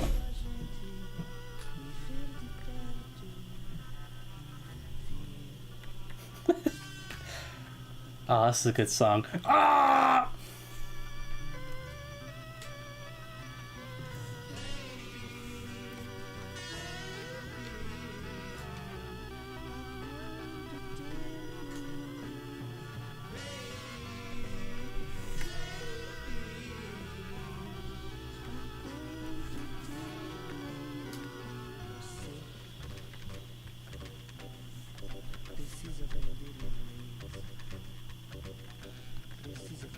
Another funny YouTube series. Yeah, don't buy Scarecrow hats. Scarecrow's having a bad time. Oh yeah, he's fucking done. The rapid, yeah. Sometimes I'll forget I have the audio on and I'll scare myself when I'm like animating something like that. It sounds like the children. Hey man, I've been there before. You know what I'm saying? I mean, moving on. But I assume everybody here has seen the "Don't Hug Me, I'm Scared" videos. Those are pretty popular, and I love all of them.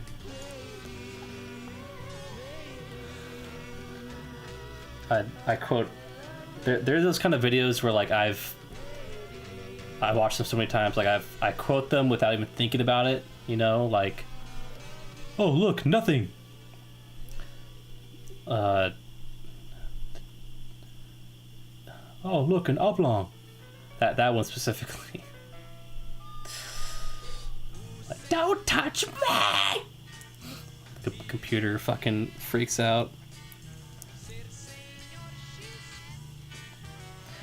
That's not thinking creatively.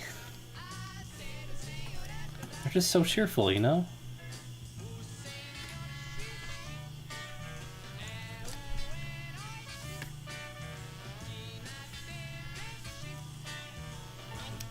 The TV series, yeah, I forgot. That aired, right? Is that on streaming?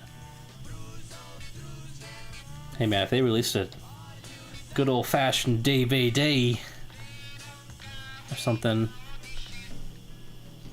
I just remember that, like, I forget which one, but there's a small little rodent that, I think it's the first one, where it's getting the main character is like I just read post is petting little squirrel animal or something. It's just, you know, harder.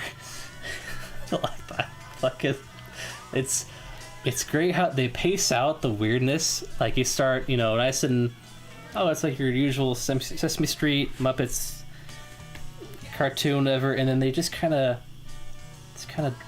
drop in little bits of like, ooh, that was weird. Did I see that right, or something's, you know,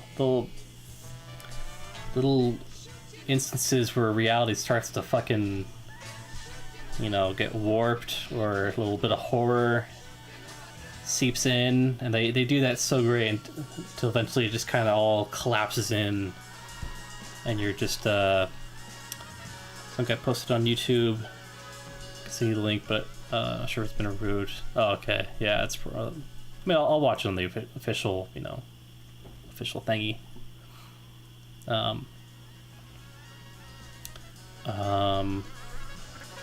think the Scarecrow tried to kill the pumpkins because he was irritated already from crows pooping on him. Yeah, maybe. Who knows what the Scarecrow's up to?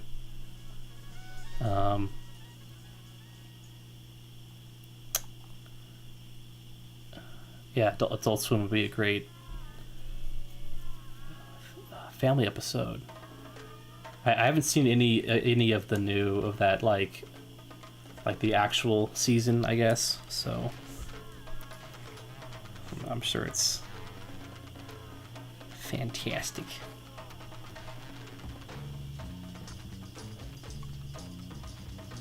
They did.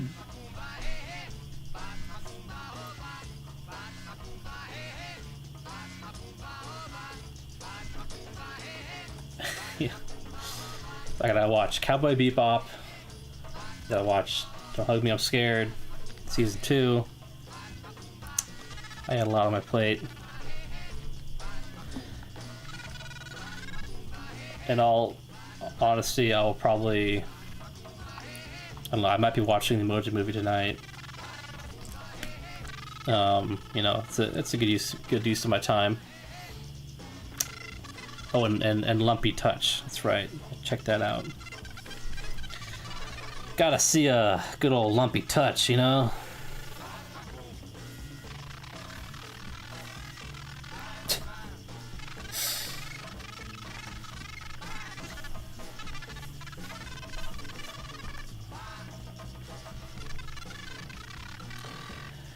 Yo, dog, she got that lumpy touch, you know what I'm saying?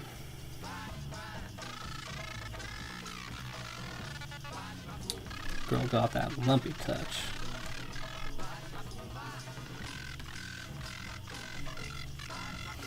Okay, so far we haven't gotten any YouTube copyright strikes, so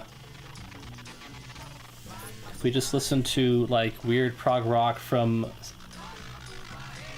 bands in the southern hemisphere, then I think we're good.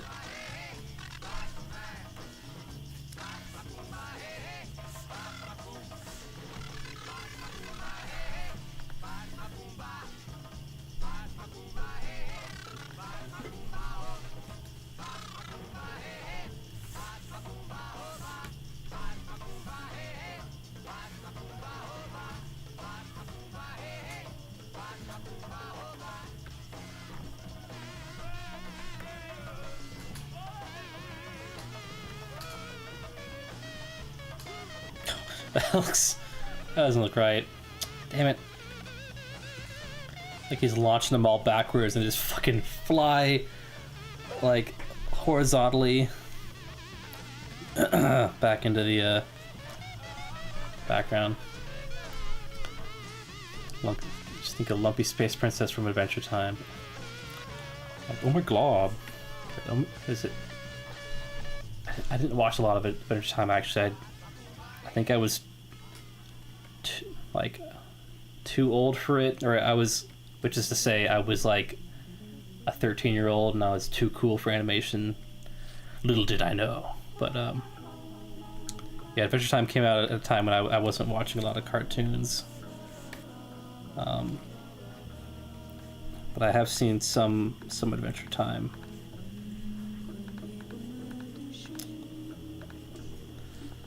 I'm a big fan of John. What is the guy who plays Jake? It sounds like this.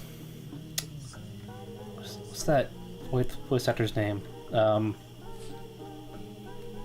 DiMaggio? Yeah, okay. His name is John DiMaggio. I always mix him up with the baseball guy. It's a baseball guy, right? Quick, Remy, we need baseball knowledge. Man, all these pumpkins are messing me up. I don't know which ones are which.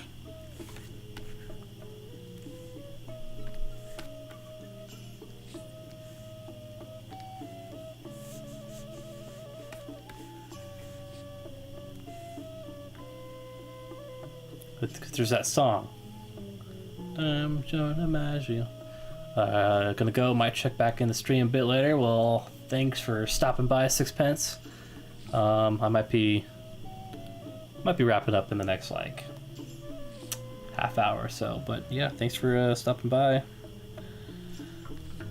Catch you next time.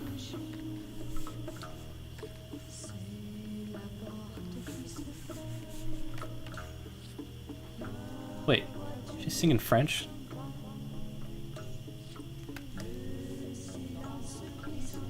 Brazilian rock band singing in French.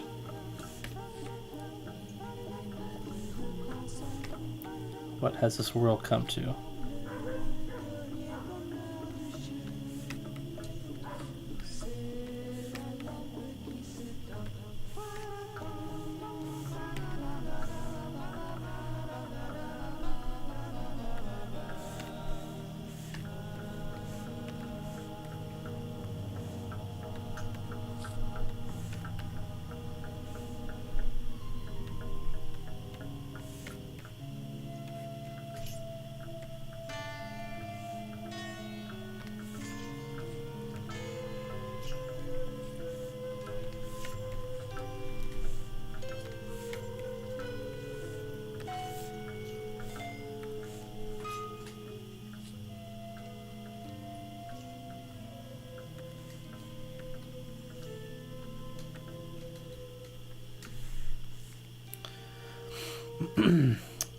Remember when we were playing Minecraft?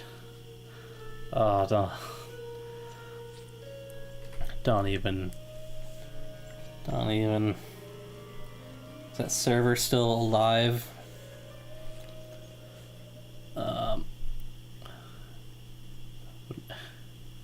Civics homework. Oh, I don't even know what that is. Civics.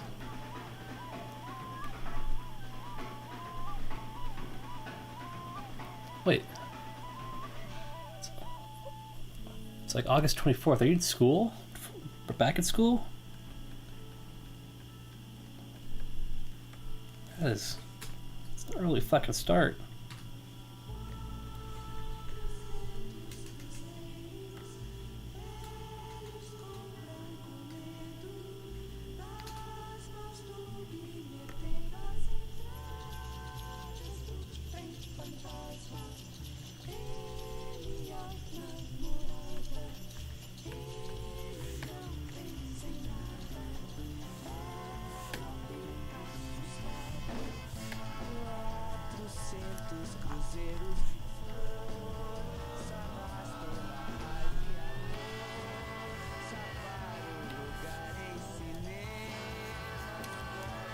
Damn, son.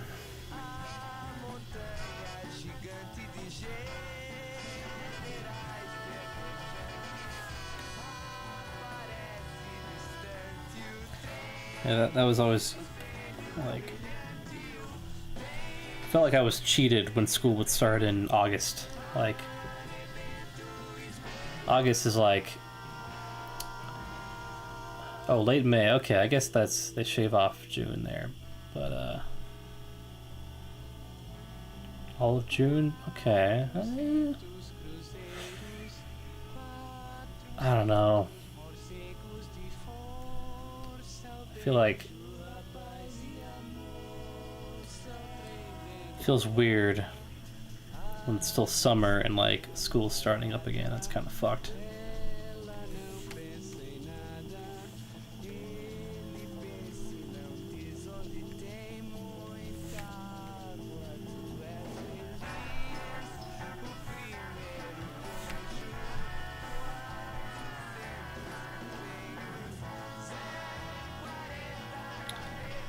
I would ask for your money back if I were you.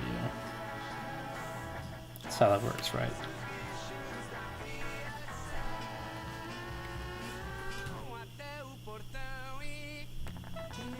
God damn it, this is not... Okay, what am I trying to actually...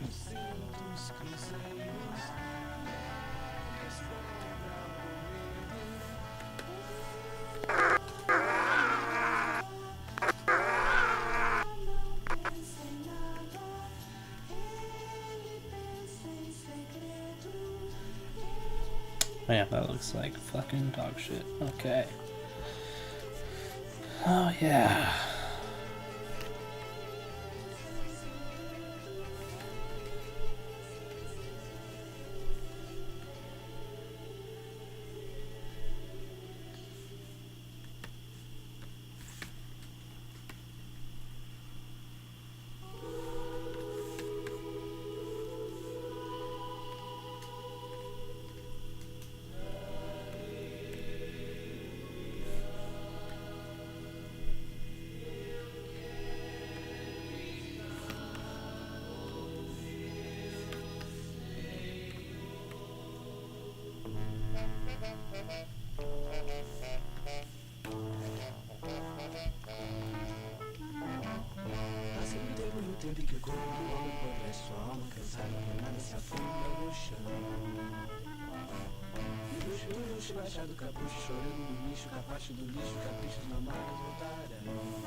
I don't know what they're saying, but it sounds cool.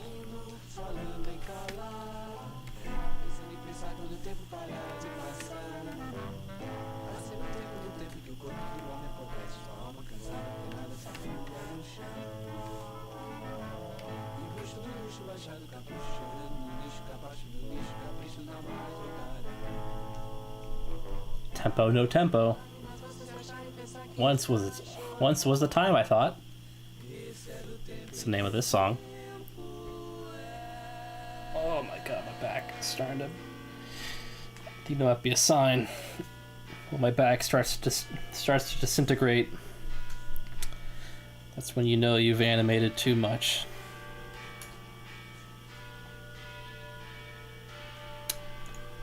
God, they need to be much bigger in frame here.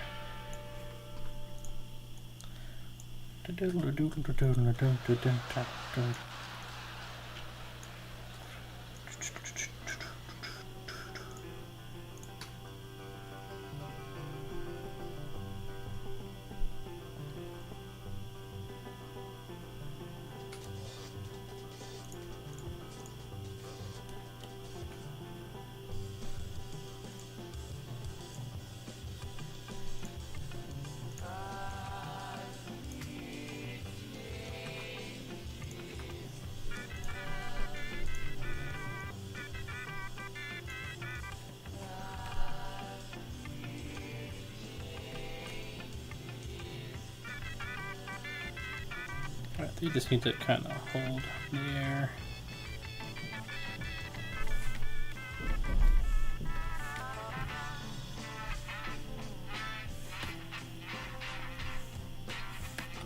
I totally expected this scene to be like super easy to animate, but you get shots like these where you just can't fucking get it right. You just kind of start to question, like, maybe this is it. Maybe this is where I find out I'm not an animator. Alright, we need to do a quicker tilt up.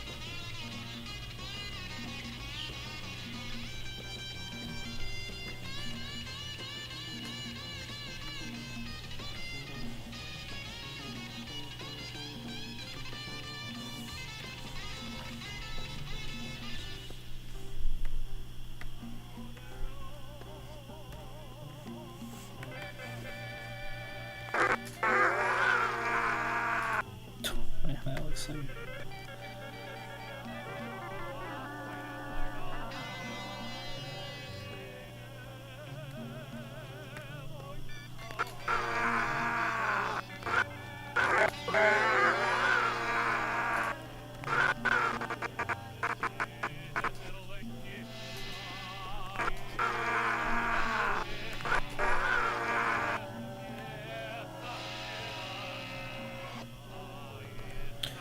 I think I'm tripping.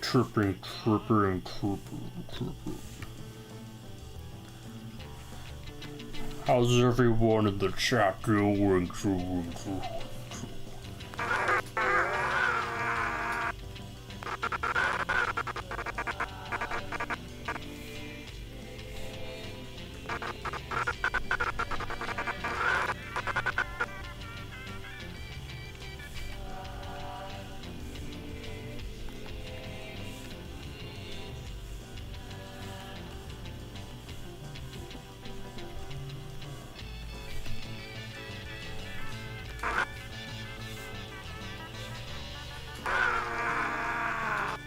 Alright.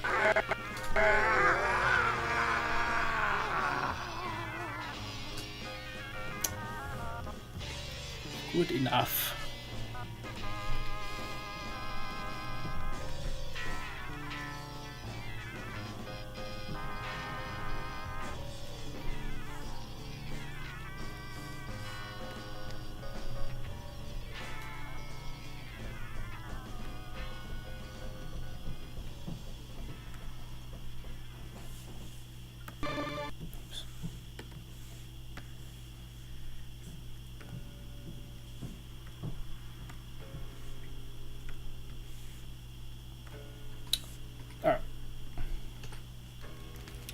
Got a new album.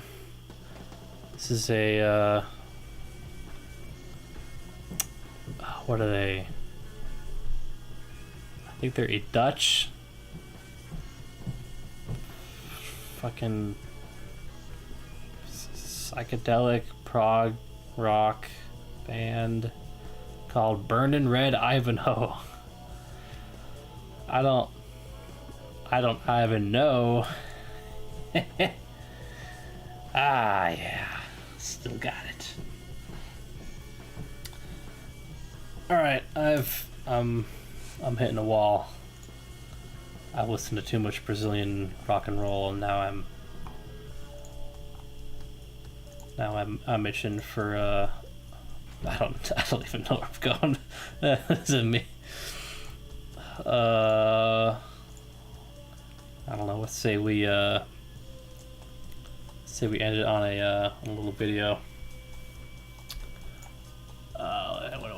What do I got? What do I got here?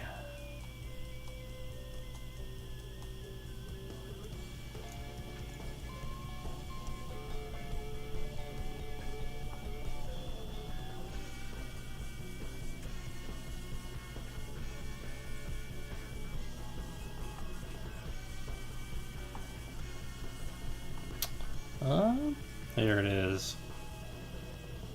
There's my man. Alright, story time. So, also this is yet another thing I found out from the Cartoon Lampoon podcast, but, it's a, let's see here. How are we gonna do this? Oh, God. Whoa. Fuck. Where was I? Let's see. So we're gonna do that. There we go. So the alright. Many years ago there was a cartoon called Felix the Cat, created by a man named Joe Oriolo. No, his last name was Oriolo. He made a lot of Felix the Cat cartoons. They were very fun. Some aren't that great, but let's move on. He lived his life, had some kids, and passed away. And he passed on his son Don Oriolo inherited the Felix the Cat name and licensed the fuck out of it. Went with like the cheapest, just merchandising everything, cheapest quality shit, and made a whole bunch of money and stuff like that. Not necessarily relevant to what I'm going to show you, but maybe it'll make more sense. It'll make it, what am I trying to say? It'll make it seem like you can understand why he is the kind of person to do this. But he loves making custom-made guitars and songwriting,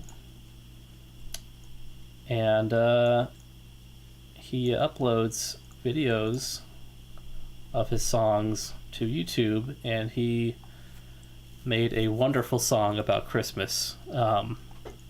It's called Let's Have Fun for Christmas by Don Oriolo. This video was uploaded 8 years ago from his official Zazu Records label on YouTube.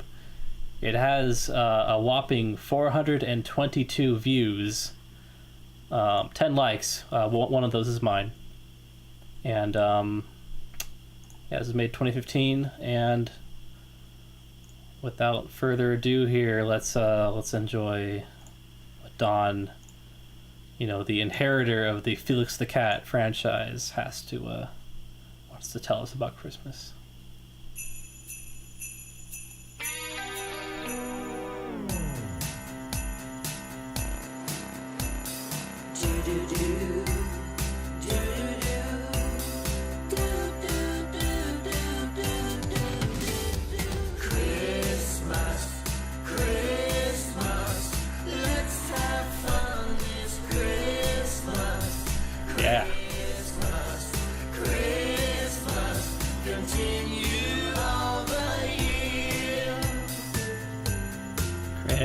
Christmas.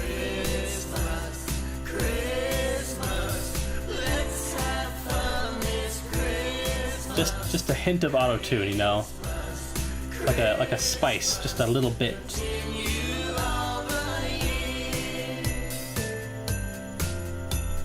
Children wait, anticipate the presents under the tree.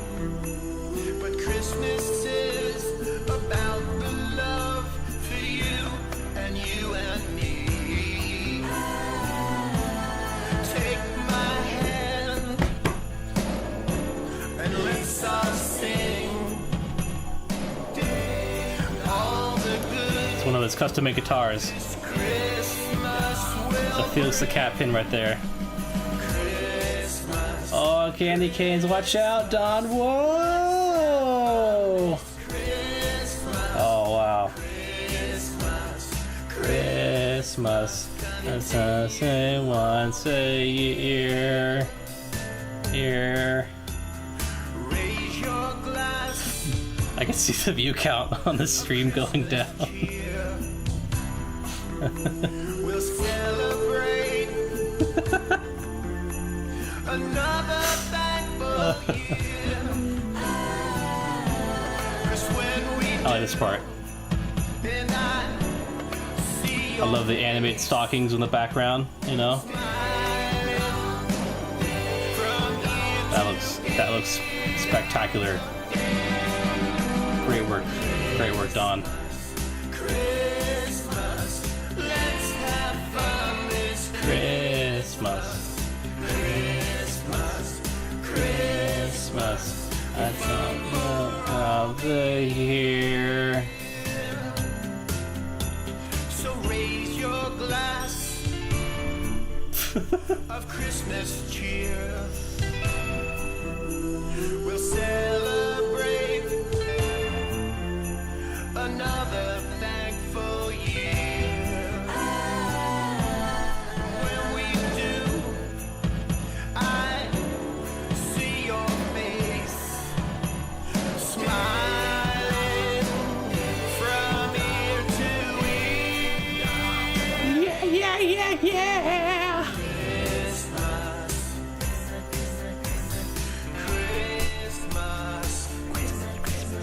Christmas. Bring it home, Don.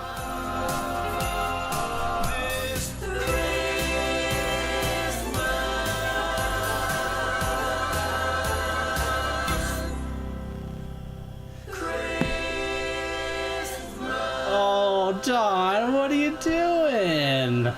Get out of there. You're so goofy. Oh, well, Neowise is coming at long last to an end. there we go. Another music video. Yeah, so that's my, oh fuck. That's my, let's have fun for Christmas from Don Oriolo. That fucking freeze frame there. If you see this man, please alert authorities immediately. Oh my god, the stream's getting copyrighted. Well, Don may take down the stream. He might have the final laugh, but you know what? I believe he sold the rights to Felix the Cat to DreamWorks recently, so he will ultimately have the final laugh, whether my stream gets taken down or not. I honestly can't believe YouTube was like, dude, that is fucking awesome. That is awesome. Like a video with like 400 views. He set up. Oh man, there's so much to unpack there, but maybe another time. Yeah, it's the greatest music video I've ever seen. What's up, Honey Bun? Welcome. I'm actually gonna wrap up soon, so you know, you came in at just the right time. So YouTube's still saying like, It's like, yeah, you gotta knock it off, dude. Don Oriolo is like texting me right now. He's fucking pissed. Yeah, Halloween. It's the reason I subscribed. So random. Well, you know, you never know what you'll fucking stumble into with this goddamn thing. Let's get this guy off the fucking screen. Go fuck yourself, Don. Yeah, dude. If Don Oriolo sues me, yeah, for every penny I'm worth, that's about. Let's see here. I got my wallet here. Let's see how much I don't want to brag or nothing, but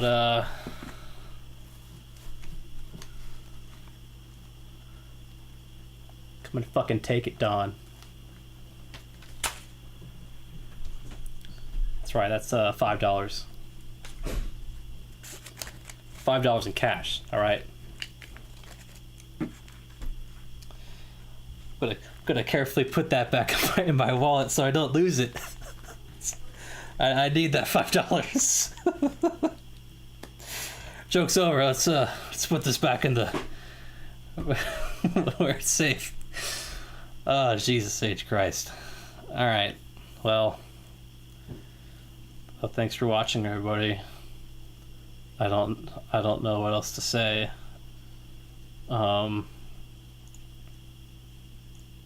Oh, this is different. Look at this. Put my face here. Look at that. You can see my face. Isn't that fun? Camera's like trying to focus, but there we go. This is such a goofy, like, hi, thanks for watching. Can I do a freeze frame? Hold on. Oh, shit. 1 second. Wait. I want to get this right.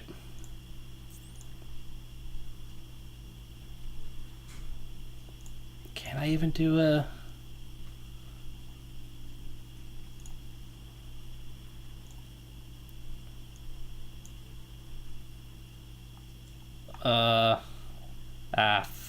fuck it. Alright, thank you. $4.99. Remy. I'm trying to think in terms of chronological order. $4.99. Remy Balboa. BuzzTunes. Nickname. 6 just wait. I got an email that they subscribe, so let's not destroy that. Okay. Jaslyn. Or Jocelyn, maybe. Jocelyn, maybe. I don't know. Honey Bun. Thank you, everyone. You know who you are for partaking in this fucking cacophony of madness. When I'm sued by Don Oriolo, you guys will be hearing from my attorney, and we will continue. We will only can only speak through our lawyers from that point on. So it was nice knowing you guys through this medium, and unfortunately, please do not contact me ever again, or I will speak to the authorities. So thanks for I was going to say thanks for watching and Merry Christmas at the same time, and I said thanks for Christmas. Alright guys, thanks for Christmas. I'll see you later. I want to fade to black here. Can I do like a really long fade to black? Yeah, here we go. Ready? Alright, goodbye everybody. I'll see you later. Oh, thanks for Christmas. Bye.